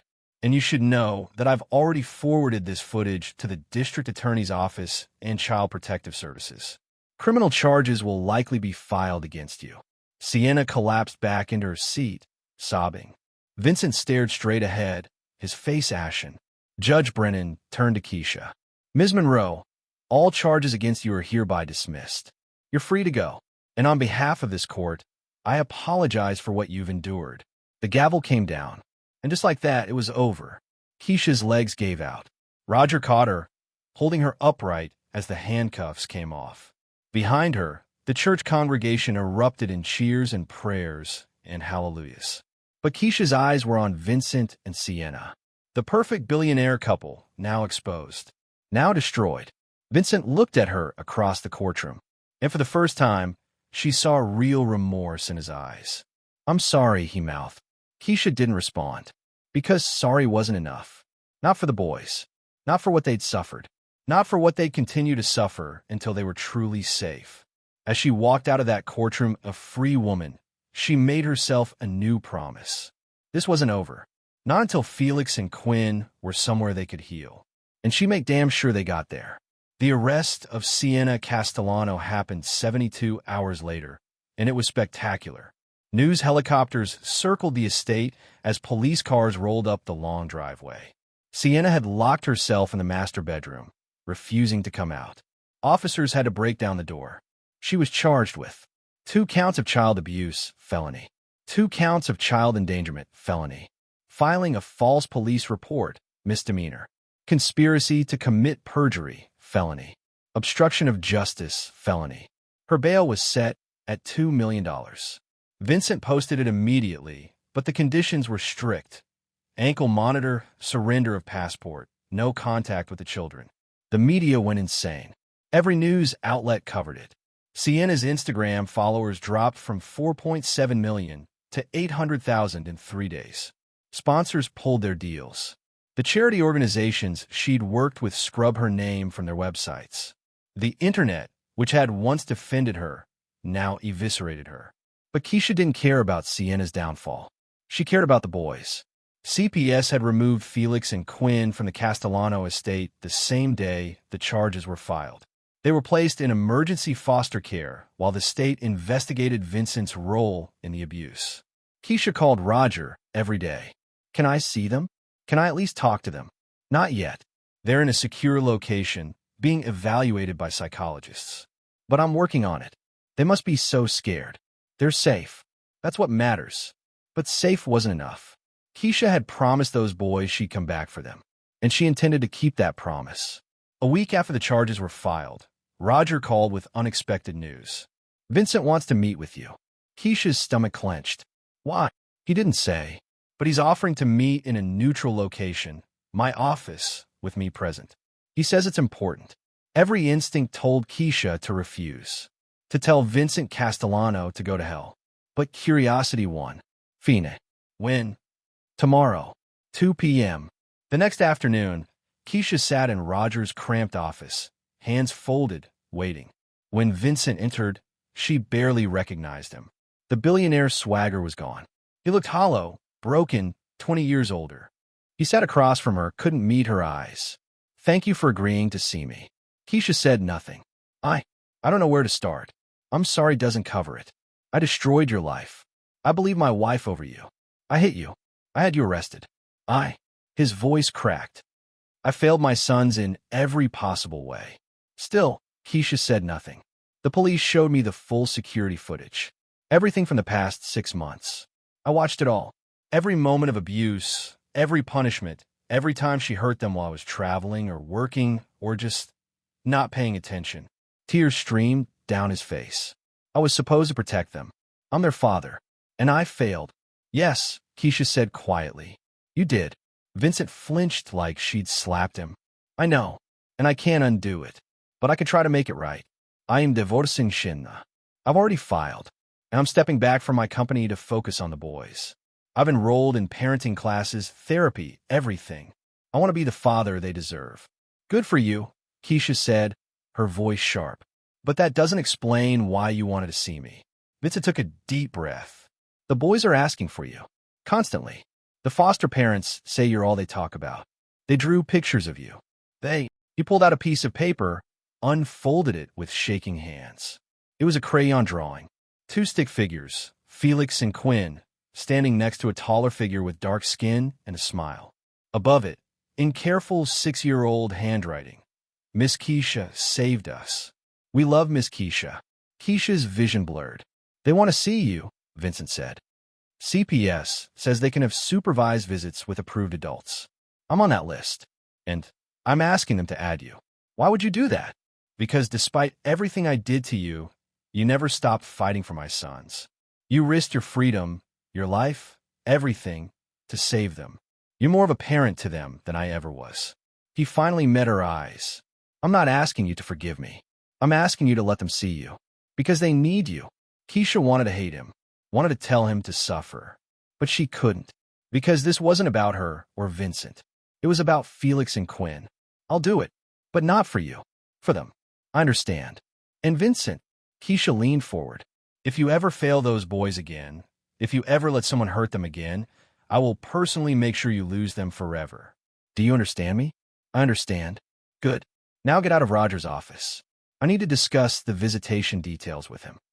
Vincent stood, nodded, and left without another word. When he was gone, Roger grinned. You know, for someone who just won her case, you're still terrifying. Those boys were terrified for years. Someone should have protected them. Since nobody else did, I will. I don't doubt it for a second. 3 days later, Keisha walked into a CPS facility in Hartford. Her hands shook as she entered the visitation room, a space designed to feel homey, with couches and toys and soft lighting. Felix and Quinn were sitting on the floor, building something with blocks. When they saw her, they froze. Then Felix screamed, "Miss Keisha!" Both boys ran at her full speed. She dropped to her knees and caught them, hugging them so tight she thought her heart might burst. "I told you I'd come back," she whispered. "I told you." "You did," Quinn said, his voice muffled against her shoulder. "You promised, and you came back." "We made you a picture," Felix said, pulling away to grab the drawing Vincent had shown her. "Do you like it?" "I love it. I'm going to keep it forever." They spent an hour together, building blocks, reading books, talking about their foster family. Nice people, Quinn said, but not Miss Keisha. Nothing was like Miss Keisha. When the visit ended, both boys cried. So did Keisha. When can we see you again? Felix asked. Soon, baby. I promise. As soon as they let me. Do you promise, promise? I promise, promise. As she left the facility, her phone buzzed. A text from an unknown number. This isn't over. You destroyed my life. I'll destroy yours. S. Sienna. Keisha deleted the text. Because Sienna Castellano had no power over her anymore. The monster had been exposed. And the boys were safe. That was all that mattered. Chapter 13. The Media Storm. The trial of Sienna Castellano became the most watched legal proceeding since the O.J. Simpson case. Every major network covered it. Court TV broadcast it live. Social media exploded with commentary, memes, hot takes. Sienna had hired the best defense attorney money could buy. Gregory Thorne, a silver-haired fox who'd gotten 3 celebrities acquitted on murder charges. His strategy was simple. Discredit the evidence, paint Sienna as a victim of postpartum depression and societal pressure, and make the jury sympathize with her. It almost worked. Ladies and gentlemen of the jury, Thorne said in his opening statement, my client is not a monster. She's a mother who made mistakes. A woman suffering from severe mental health issues that went undiagnosed and untreated. Yes, she disciplined her children in ways that cross lines. But abuse? Intentional cruelty? No. What you're seeing is a sick woman who needed help, not a criminal who deserves prison. He showed photos of Sienna at charity events. Testimonials from friends claiming she was the sweetest person they knew. A psychiatric evaluation diagnosing her with depression, anxiety, and adjustment disorder with mixed emotional features. My client loved her sons, Thorne continued. She still loves them. And this trial is about whether we, as a society, criminalize mental illness or treat it with compassion. It was a brilliant defense. Emotional, relatable, designed to make suburban moms on the jury think, there but for the grace of God go I. But the prosecution had something better, the truth. District Attorney Villanova, who'd originally prosecuted Keisha and now had to eat crow publicly, brought witness after witness. Dr. Langston Cho testified about the boys' injuries, noting that the pattern was consistent with deliberate, repeated abuse, not accidental harm or discipline. Bianca Moretti read from her journal, her voice shaking but steady. June 14th, 2023. Heard Quinn crying in the closet again. He'd been in there for 4 hours. When I let him out, he'd wet himself and was so dehydrated he could barely speak. Sienna told me to mind my business. Former staff members came forward, people who'd been silenced by NDAs but were now protected by court order. A chef who'd seen Sienna withhold meals. A gardener who'd witnessed her screaming at the boys for hours. A tutor who'd been fired for questioning bruises. And then the security footage. The courtroom went dead silent as the prosecution played it on large monitors. Sienna dragging the boys to the freezer, shoving them inside, laughing as she wedged the chair under the handle, checking her watch like she was timing a roast in the oven. Several jurors cried. One looked like she might vomit. Thorne objected repeatedly. This footage is prejudicial. It's evidence, Judge Brennan shot back. Overruled. When the defense's turn came, Thorne called Sienna to the stand. It was a risky move, but he was desperate. Sienna wore a conservative navy dress, minimal makeup, her hair pulled back. She looked vulnerable, fragile. When she spoke, her voice was soft, trembling. I love my boys more than anything, she said. But after they were born, I started having terrible thoughts. Dark thoughts. My doctor diagnosed me with postpartum depression, but I was too ashamed to get real help. I thought I could handle it. I thought if I just tried harder, I'd be a good mother. She dabbed at her eyes. The cold game wasn't meant to hurt them. It was supposed to teach them resilience. My father used to make me stand outside in the cold when I misbehaved, and I turned out fine. I thought. Her voice broke. I thought I was helping them. Mrs. Castellano, Thorne said gently, did you ever intend to seriously harm your children? Never. God, never. I would die before I hurt them. Do you regret your actions? Every single day, I wake up thinking about them. I go to sleep thinking about them. I just want them to know I'm sorry. I'm so sorry. It was a masterclass in manipulation. And for a moment, Keisha worried it might work. But then came the cross-examination. Villanova approached Sienna like a predator circling wounded prey. Mrs. Castellano, you testified that you never intended to seriously harm your children. Is that correct? Yes. And yet, on November 19th, you locked them in a freezer for 37 minutes. At what point during those 37 minutes did you check on them? Silence. Mrs. Castellano? I don't remember. You don't remember. Interesting. Because the security footage shows you walk past that freezer 3 times. You had multiple opportunities to check on them. But you didn't. Why? I was upset. I wasn't thinking clearly. Not thinking clearly. Got it. Villanova pulled out a document. Is this your Instagram post for November 18th? The day before the incident? I don't know. Let me read it for you. Sometimes I wonder if motherhood is even worth it. These kids take everything and give nothing back. #momlife, #exhausted. He looked up. Does that sound like someone who loved their children more than anything? That was just venting. Every mother feels like that sometimes. Every mother locks their kids in a freezer. Objection. Thorne was on his feet. Withdrawn. Villanova smiled. Mrs. Castellano, you've testified about your postpartum depression. When were you diagnosed? After the boys were born. And when did you last see a therapist? Sienna hesitated. It's been a while. How long is a while? Maybe 2 years? 2 years. So you stopped treatment 2 years ago, but you expect this jury to believe your abuse was caused by untreated mental illness. I didn't think I needed treatment anymore. Or maybe, Villanova leaned in, you were never sick. Maybe you're just cruel. That's not true. Then explain this.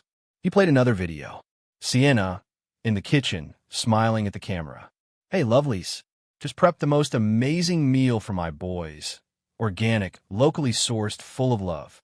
The camera panned to show an elaborate lunch spread. Then Villanova played footage from the same day, different angle. Sienna taking the food, throwing in the trash, and giving the boys plain crackers and water. You lied to your followers. You lied to your husband. You lied to the court. Why should anyone believe you now? Sienna's composure shattered. Because I'm their mother. I get to decide how to raise them. Not you. Not some maid. Not anyone. They're mine. The courtroom went silent. Villanova smiled. No further questions. The trial lasted 3 weeks. The jury deliberated for 6 hours. Guilty. On all counts. Sienna's sentencing was scheduled for 2 weeks later. She faced up to 20 years in prison. As she was led out of the courtroom in handcuffs, she looked directly at Keisha, who sat in the gallery, holding the hands of Pastor Imani and Precious. Sienna mouthed 2 words, I'll win. But she was wrong, because she'd already lost everything. The courtroom was packed for Sienna Castellano's sentencing. Cameras weren't allowed inside, but hundreds of protesters lined the courthouse steps, most demanding maximum sentencing, a few holding Free Sienna signs. Keisha sat in the front row, flanked by Roger, Pastor Imani, and Marcus. Behind her, the church congregation had filled an entire section. Their presence felt like armor. Sienna entered, looking nothing like the Instagram influencer who'd once commanded millions. Her hair hung limp. Her face was pale, makeup-free. The designer clothes had been replaced with an ill-fitting gray suit. She looked small, defeated, but Keisha knew better than to trust appearances. Sienna was a survivor, a manipulator. Even now, she'd be calculating, planning, looking for an angle. Judge Brennan entered, and the room fell silent. Before I hand down sentencing, I'm going to allow victim impact statements. The prosecution has indicated that several individuals wish to speak. We'll start with Dr. Langston Cho. The pediatrician stood, his hands shaking slightly as he held his notes. Your Honor, I've been a pediatrician for 23 years. I've seen thousands of children, and I have never, not once, seen a pattern of injuries as systematic and deliberate as what Felix and Quinn Castellano endured. These weren't accidents. These weren't mistakes. This was torture, and Mrs. Castellano smiled through every appointment, lied to my face, and made me complicit in her abuse because I trusted her. I hope the court shows her the same mercy she showed her children. None. Next was Bianca Moretti.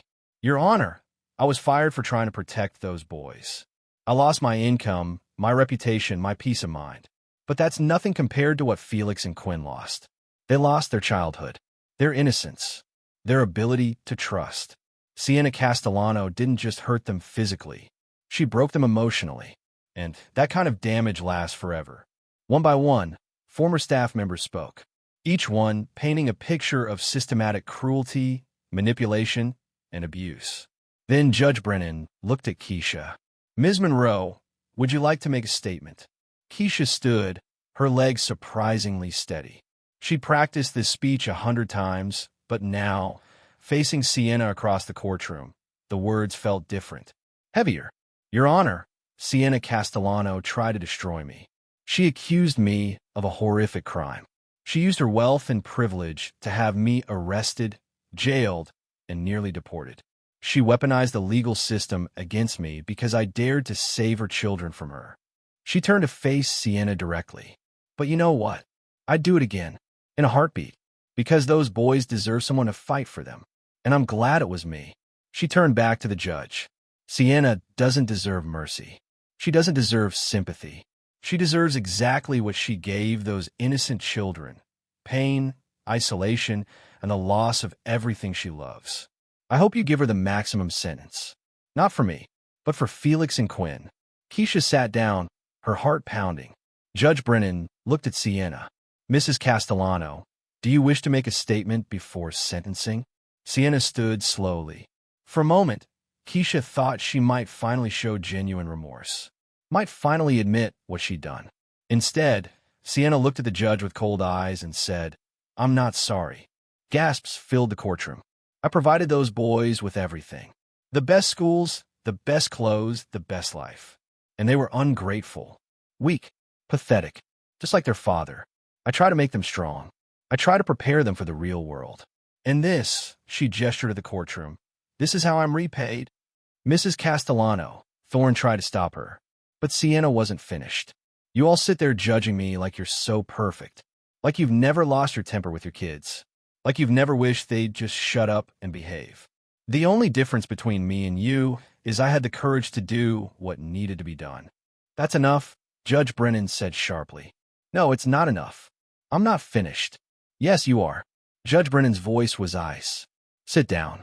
Sienna sat, still glaring defiantly. Judge Brennan took a moment to compose herself. Mrs. Castellano, in my 20 years on this bench, I have never encountered a defendant as remorseless, as cruel, and as dangerous as you. You tortured your own children. You framed an innocent woman for your crimes. And even now, given every opportunity to show contrition, you choose arrogance. She opened the sentencing guidelines. You've been convicted of 2 counts of felony child abuse, 2 counts of child endangerment, obstruction of justice, and filing a false police report.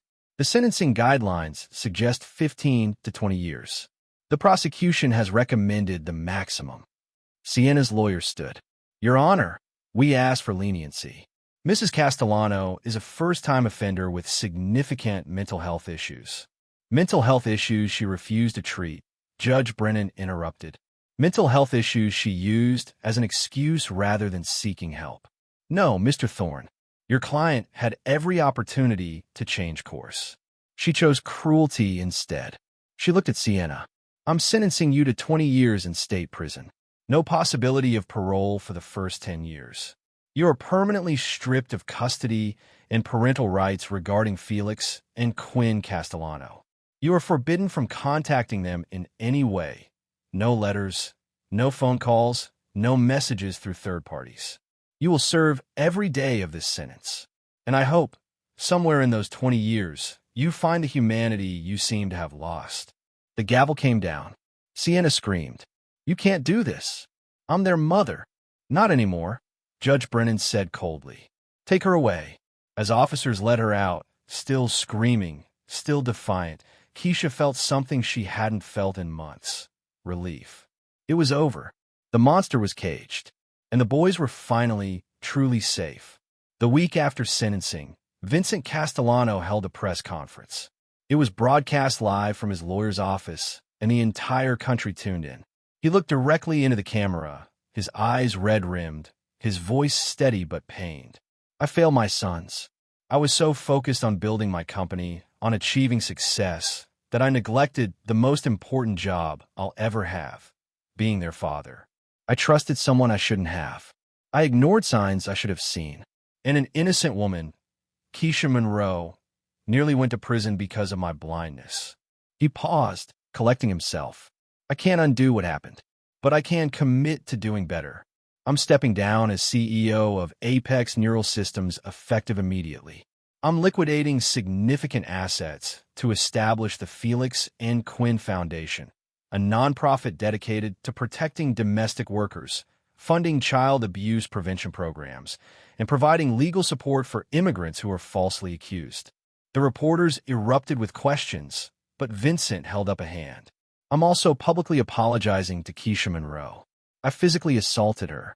I had her arrested. I tried to destroy her life. Nothing I do can make that right. But I'm asking her, publicly, to consider being part of my sons' lives going forward. Because they love her, and they need her. He looked directly at the camera. Keisha, if you're watching, I know I don't deserve your forgiveness. But my boys deserve you. Please. Keisha watched the press conference from Pastor Imani's office, surrounded by her church family. When it ended, they all looked at her. Well, Precious said, what are you going to do? I don't know, Keisha admitted. Part of me wants nothing to do with Vincent Castellano ever again. But the boys need you, Pastor Imani finished. And you need them. Don't let your anger at Vincent stop you from being there for Felix and Quinn. She was right. Keisha knew she was right. 2 days later, Keisha met with Vincent and his lawyer to discuss custody arrangements. CPS is conducting a full evaluation, the lawyer explained. Vincent is currently in supervised custody, attending mandatory parenting classes and therapy. If he passes the evaluation, he'll regain full custody. But he's requesting that you be named as the boy's legal guardian alongside him. Keisha blinked. What? Vincent leaned forward. Joint custody. You and me. The boys need stability, and they need someone who actually knows how to care for them. Someone they trust. That's you, Keisha. Not me. You're their father. Biologically, yes. But you've been more of a parent to them than I ever was. I'm asking you to help me raise them. Properly this time. Keisha looked at the lawyer. Is that even legal? It's unusual, but yes. Vincent can petition the court to grant you legal guardianship rights. Given your role in protecting the children and their obvious attachment to you, a judge would likely approve it. What would that mean exactly? You'd have equal say in medical decisions, education, living arrangements. You'd be legally responsible for their welfare. It would be like co-parenting. Co-parenting. With a billionaire who'd once had her arrested. It sounded insane. But Felix and Quinn needed her, and she'd promised to protect them. I have conditions, Keisha said firmly. Name them, Vincent replied. First, the boys see a therapist of my choosing. Not some fancy Park Avenue psychiatrist who'll tell you what you want to hear. A real trauma specialist who works with abused children. Done. Second, I have full access to them. No restricted visites, no supervised chimi. They can call me whenever they want, stay with me whenever they want. I'm not going to be some occasional visitor in their lives. Agreed. Third, I want a formal contract. Written, legally binding. You can't fire me, kick me out, or change your mind when it becomes inconvenient. And if I ever see you neglect those boys again, I get full custody. No arguments. Vincent's lawyers started to protest, but Vincent held up his hand. Agreed. All of it. And one more thing, Keisha said, her voice hard. You're going to fund my nursing degree. Full tuition, books, everything. Because I had to drop out to support my family, and you owe me that much after what you put me through. Vincent nodded. I'll do more than that. I'll pay off your family's debts back in Trinidad. Your youngest brother, the one who wants to study engineering, I'll pay for his entire education. Consider it part of my apology. Keisha sat back, stunned. She'd expected resistance, negotiation. Instead, Vincent was giving her everything. Why, she asked. Why are you doing all this? Vincent's eyes filled with tears. Because I almost lost my sons. Because I realized that money, power, success, none of it matters if you're a failure as a human being. I was a terrible father and a worse person. But maybe if I help you, if I support the people I've hurt, I can start to make amends. I'll never be redeemed, Keisha. I know that. But maybe I can be less of a monster. For the first time since meeting Vincent Castellano, Keisha saw him as something other than the enemy. She saw a broken man trying to rebuild himself. Okay, she said quietly. I'll do it. For Felix and Quinn. Vincent exhaled, relief flooding his face. Thank you. You have no idea what this means. I do, Keisha said. Because unlike you, I've actually been paying attention to those boys. 3 weeks later, the custody arrangement was finalized. Keisha moved into a guest house on the Castellano property. Not the main mansion, which held too many bad memories, but a smaller, separate building with 3 bedrooms, a kitchen, and privacy. Felix and Quinn moved in with her. The first night was hard. Both boys had nightmares. Quinn woke up screaming 3 times. Felix wet the bed and sobbed with shame until Keisha held him and whispered that it was okay. Accidents happened. Nobody was angry. Your mama used to get so mad, Felix whispered. I'm not your mama, Keisha said gently. And I'm not mad. I'm just glad you're here with me. Are you going to leave?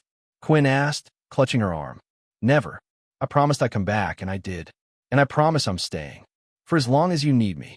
Forever? Felix asked. Forever, Keisha confirmed. Slowly, painfully, the boys began to heal. They started therapy with Dr. Miranda Okonkwo, a trauma specialist who worked with abused children. She was patient, kind, and brilliant. She taught Felix breathing exercises for his stutter. She taught Quinn how to express his anger in healthy ways. She taught them both that what happened wasn't their fault. Vincent visited 3 times a week, always supervised by Keisha at first. The boys were distant with him initially, polite but cold. He didn't push. He just showed up, read them stories, play games, listen when they talked. After 2 months, Felix let Vincent hug him. After 3 months, Quinn called him dad for the first time since the trial. Progress was slow, but it was real. Keisha enrolled in nursing school, online classes that let her stay home with the boys. Vincent kept his promise about tuition. Her youngest brother, Marcus Jr., got accepted to MIT with a full scholarship funded by the Felix and Quinn Foundation. Pastor Imani visited weekly, praying with them, reminding Keisha that she was doing God's work. And slowly, the house that had once been a prison became a home. 6 months after Sienna's sentencing, Felix spoke a full sentence without stuttering for the first time. They were in the backyard, Keisha, Felix, Quinn, and Vincent, having a picnic. Something simple, normal, the kind of thing the boys had never been allowed to do before. Quinn was chasing butterflies. Vincent was setting up a badminton net. And Felix was helping Keisha spread the blanket. Miss Keisha, he said. Yes, baby. I'm really happy you're here. No estute. Clear, confident, perfect. Keisha's eyes filled with tears. She pulled him into a hug. I'm happy I'm here too. Do you think we'll always be happy? It was such an innocent question, such a painful question, because the truth was complicated. I think we'll have good days and hard days, Keisha said honestly. But I think we'll face them together. And that makes all the difference. Felix nodded, satisfied with that answer. Then he ran off to join his brother. Vincent walked over, smiling. Did you hear that? Full sentence. No stutter. I heard. Dr. Okonkwo says they're making remarkable progress. She's never seen kids bounce back this fast. They're resilient. They're fighters. Vincent sat beside her on the blanket. Because of you. You gave them something I never did. Safety. Love without conditions. The knowledge that someone actually cares. You're learning, Keisha acknowledged. You're not perfect, but you're trying. That counts for something. You know what the boys asked me yesterday? What? If you could adopt them. Officially. So you'd be their legal mother. Keisha's breath caught. Vincent, I'm not saying we should do it right now. I'm not saying anything has to change. I'm just telling you that's how they see you. As their mom. Not Sienna. You. Tears streamed down Keisha's face. I don't want to replace you. You're not replacing me. You're completing the family. I'm her father, biologically, legally. But you're their mother in every way that matters. And if that's what they want, if that's what makes them feel safe, then I support it. Keisha looked at Felix and Quinn, laughing as they chased each other around the yard. 2 boys who'd been through hell, and somehow found their way back to joy. "Let's ask Dr. Okonkwo," she said finally. "See what she thinks is best for them." "Okay." They sat in comfortable silence, watching the boys play. And for the first time since this nightmare began, Keisha felt something like peace. But peace, she'd learned, was fragile. 2 weeks later, she got a letter. Prison mail. From Sienna. Her hands shook as she opened it. "Dear Keisha, you think you've won. You think you've taken everything from me. But you haven't. Because Felix and Quinn are my sons. My blood. My legacy. And one day, maybe not today, maybe not this year, but one day, they'll remember that I'm their real mother. They'll come looking for me. And when they do, I'll tell them the truth about you. You're nothing but a glorified servant who got lucky. You're not their family. You're just the help. 10 years. That's how long until I can apply for parole. I'm young. I am smart. I'll get out. And when I do, I'm coming for my boys. You can't protect them forever. Sienna." Keisha's hands trembled with rage. She wanted to tear the letter to shreds. Wanted to scream. Wanted to drive to that prison and tell Sienna exactly what she thought of her. But she didn't. Instead, she called Roger. "Can she contact me like this? Isn't there a restraining order?" "The restraining order covers the boys, not you. But I can file to extend it. She shouldn't be contacting anyone connected to this case." "Do it." "Keisha, are you okay?" "No, but I will be. Because I'm not going to let her win. Not now. Not ever." She hung up and burned the letter in the fireplace. Watched the paper curl and blacken and turn to ash. Sienna was locked away. She couldn't hurt anyone anymore. But the fear lingered. Because monsters, Keisha knew, didn't always stay caged. 1 year after Sienna's sentencing, the Felix and Quinn Foundation officially launched. The event was held at the Castellano estate, now transformed from a cold museum of wealth into a warm space that actually felt lived in. Over 300 people attended. Domestic workers, activists, legal advocates, survivors of abuse. Pastor Imani gave the opening prayer. Marcus demonstrated the Foundation's new app that connected domestic workers with pro bono legal services. And Felix and Quinn, now 7 years old and thriving, stood on stage with Keisha and Vincent to cut the ribbon. This foundation exists because 2 brave boys survived something no child should ever experience, Keisha said into the microphone, her voice strong. But it also exists because their story isn't unique. Thousands of children suffer abuse behind closed doors. Thousands of domestic workers are silenced, threatened, and exploited. This foundation is here to say, we see you, we believe you, and we will fight for you. The crowd erupted in applause. Afterward, people lined up to thank Keisha, a Filipina housekeeper who'd been deported after reporting abuse, a Salvadoran nanny who'd been falsely accused of theft, a Haitian woman whose employer had confiscated her passport. Each one had a story. Each one had survived. And now they had support. Bianca Moretti was there, now working as the Foundation's director of outreach. You did this, she told Keisha, squeezing her hand. You changed everything. We did this, Keisha corrected. All of us.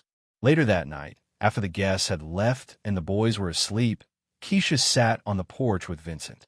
The stars were bright, the air was cool, and everything felt impossibly calm. You know what I realized today? Vincent said. What? I spent 20 years building a tech company worth billions. And I'll be remembered for that. But this, he gestured at the now quiet estate. This foundation, this family, this second chance you gave me and the boys, this is the only thing that actually matters. Took you long enough to figure that out. He laughed. Better late than never. Vincent, can I ask you something? Anything. Do you ever regret it? Marrying Sienna? Having the boys with her? The whole thing. Vincent was quiet for a long moment. I regret marrying her. I regret not seeing who she really was. But I could never regret Felix and Quinn. They're the best thing I've ever done, even if I did everything else wrong. You're doing better now. Because of you. They sat in comfortable silence until Vincent spoke again. Keisha, there's something I've been wanting to talk to you about. Okay. The boys want to officially change their last name. They want to be Felix and Quinn Monroe Castellano. Hyphenated. So they have both of us. Keisha's throat tightened. Did you tell them they could? I told them it was up to you. But yes, I support it. I think it's right. Monroe Castellano, Keisha whispered, testing the words. It sound good. So you'll allow it? Yes. If that's what they want, then yes. Vincent smiled. Thank you. For everything. For saving them. For saving me. I didn't do it for you. I know. But I'm grateful anyway. Keisha stood, ready to go inside. But she paused at the door. Vincent, you're not a monster anymore. You were complicit. You made terrible mistakes, but you're trying. That counts. Remember that. He nodded, emotion clear on his face. I'll try. That night, Keisha went to check on the boys before bed. They were both asleep, Felix clutching a stuffed elephant Keisha had given him. Quinn sprawled across his bed like a starfish. She kissed both their foreheads and whispered, "You're safe. You're loved. And I'm never leaving you." As she turned to leave, Felix's sleepy voice called out, "Miss Keisha." "Yes, baby." "Are you our mom now?" Keisha's heart swelled. She walked back to his bed and sat down. "If you want me to be, we want you to be. You're the best mom ever." "Thank you, sweetheart. Now get some sleep. We have a big day tomorrow." "What are we doing tomorrow?" "Whatever you want. It's your day." Felix smiled and closed his eyes. Within seconds, he was asleep again. Keisha sat there for a while, just watching them breathe. Two boys who'd survived hell. Two boys who'd taught her that family wasn't about blood. It was about showing up, even when it was hard. Especially when it was hard. She'd come to the Castellano estate as a housekeeper. She'd left as an accused criminal. And she'd returned as a mother. Life was strange like that. 3 years after Sienna's imprisonment, Keisha graduated from nursing school. The ceremony was held at a local college, and the entire extended family showed up.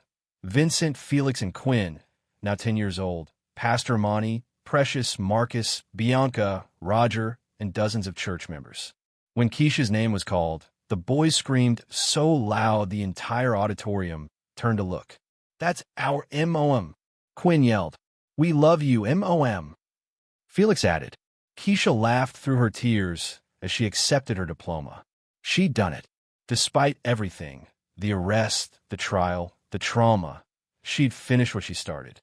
After the ceremony, they celebrated at a restaurant.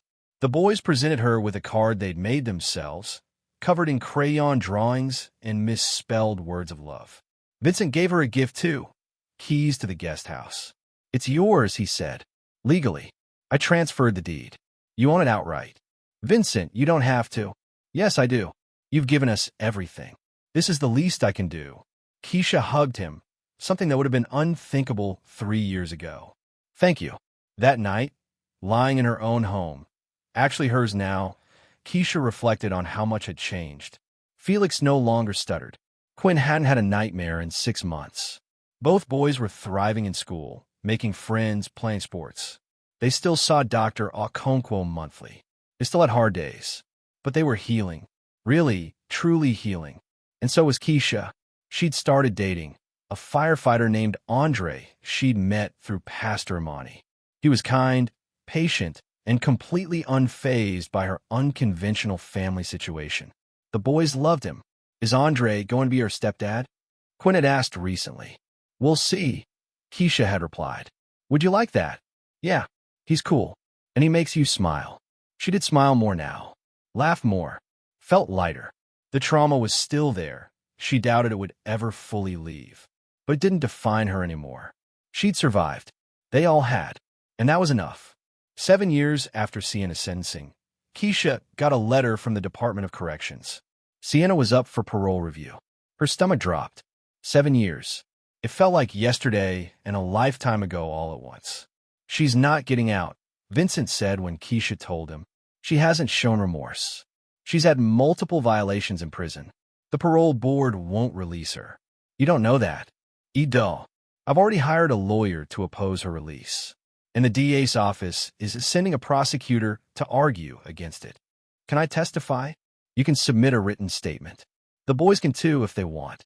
Felix and Quinn were 13 now, teenagers with attitudes and opinions and lives of their own. They barely remembered Sienna. She was a ghost to them, a nightmare from childhood that had faded with time. But when Keisha asked if they wanted to write statements, both boys said yes. Felix wrote, "Sienna Castellano hurt me and my brother for years. She made us scared all the time. Miss Keisha saved us. If Sienna gets out, I'm afraid she'll try to hurt us again. Please don't let her out." Quinn wrote, "I don't remember much about my birth mother, but I remember being cold and scared. I remember thinking I was going to die. She did that. She should stay in prison forever." Keisha's statement was longer, more detailed. She described the abuse, the false accusation, the terror. And she ended with, "Sienna Castellano is a danger to children and to society. She has shown no remorse, no growth, no indication that she's changed. Releasing her would be a mistake. Please keep her locked away where she can't hurt anyone else." The parole hearing was held on a cold January morning. Keisha attended via video link, the boys beside her, Vincent on the other side. Sienna looked different. 7 years in prison had aged her. Her blonde hair had gone gray. Her face was lined and hard. But her eyes, those cold, calculating eyes, hadn't changed. The parole board asked her the standard questions. "Have you taken responsibility for your crimes?" "I've completed anger management classes and therapy," Sienna said flatly. "I understand that my actions were wrong. Do you feel remorse?" A pause. Then, "I regret that my sons were hurt. Not, I regret hurting them, just that they were hurt." Passive voice. Deflection. The board member frowned. "Mrs. Castellano, do you understand why you're here?" "Because I was convicted of child abuse." "Do you believe you abused your children?" Another pause. "I disciplined them in ways that were inappropriate." "That's not what I asked." Sienna's jaw tightened. "I love my sons. I still love them. What I did was out of frustration and mental illness. I wasn't trying to hurt them." "But you did hurt them." "Yes, and you locked them in a freezer." "I made a mistake." "That's not an answer." Sienna's mask slipped, just for a second. Keisha saw the flash of rage in her eyes. "What do you want me to say? That I'm a monster? That I'm evil? I'm not. I'm a mother who made mistakes. And I've paid for them. 7 years of my life gone. I think that's enough." The board was silent. Then they read the victim impact statements. All of them, out loud. Sienna's face went pale as she heard Felix and Quinn's words. When Keisha's statement was read, especially the part about Sienna threatening her from prison, Sienna looked directly into the camera. Their eyes met across the video link. And Sienna smiled. Not a warm smile, a promise. The parole board deliberated for 30 minutes. When they returned, the lead board member spoke. "Mrs. Castellano, this board has reviewed your case, your prison record, and the statements submitted by your victims. While you've completed required programs and maintained acceptable behavior in prison, we have serious concerns about your lack of genuine remorse and your pattern of minimizing your crimes. Therefore, parole is denied. You will be eligible for another review in 3 years." Sienna's face twisted with rage. "This is bullshit. I've been everything you asked. This hearing is adjourned." The video link cut off. Keisha exhaled, relief flooding through her. The boys cheered. Vincent closed his eyes and whispered, "Thank God." 3 more years, Keisha said. "At least 3 more years. And 3 years after that, we'll fight again," Vincent said. "For as long as it takes." Keisha nodded. "Because that's what you did when you loved someone. You fought for them, over and over and over again. No matter how tired you got, no matter how long it took, you kept fighting." 10 years after the freezer incident, Felix and Quinn Monroe Castellano turned 16. They were tall now, confident, full of life. Felix wanted to be a lawyer, inspired by Roger, who still visited regularly. Quinn wanted to be a therapist, inspired by Dr. Okonkwo, who'd helped him heal. Both boys were in therapy still, but only monthly now. Check-ins more than crisis management. They had friends, girlfriends, normal teenage problems like algebra tests and social drama. They'd survived. More than that, they'd thrived. Keisha was 40 now, her hair starting to silver at the temples. She worked as a pediatric nurse at a children's hospital, specializing in abuse cases. She helped kids who reminded her of Felix and Quinn, scared, broken, in desperate need of someone to see them. She'd married Andre 3 years earlier.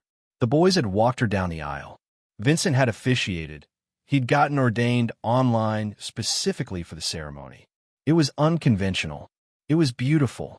It was family. Vincent had remarried too, a kind woman named Priya who worked in education and adored the boys. They lived nearby, co-parenting seamlessly with Keisha and Andre. The Felix and Quinn Foundation had grown massive. It operated in 12 states, had helped thousands of domestic workers, and had successfully lobbied for new legal protections. Everything somehow had worked out. On the anniversary of the day Keisha found the boys in the freezer, a day they'd long ago reclaimed as Liberation Day, the entire extended family gathered at the estate. Pastor Imani led a prayer of thanksgiving.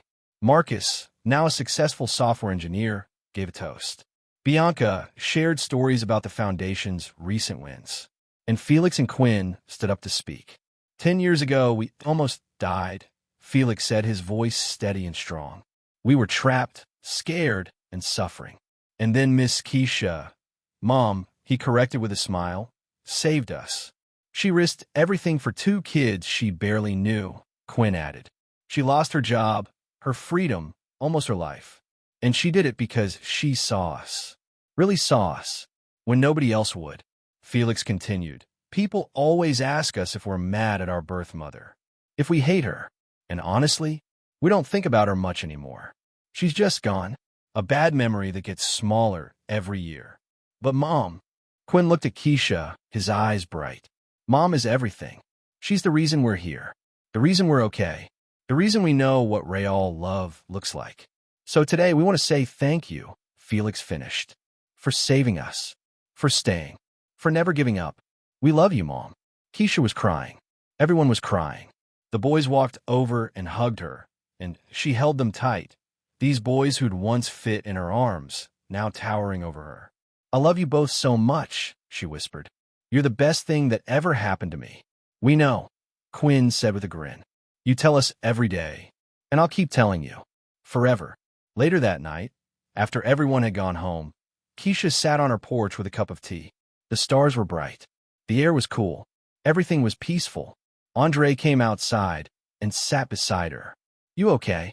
Yeah, just thinking. About how strange life is.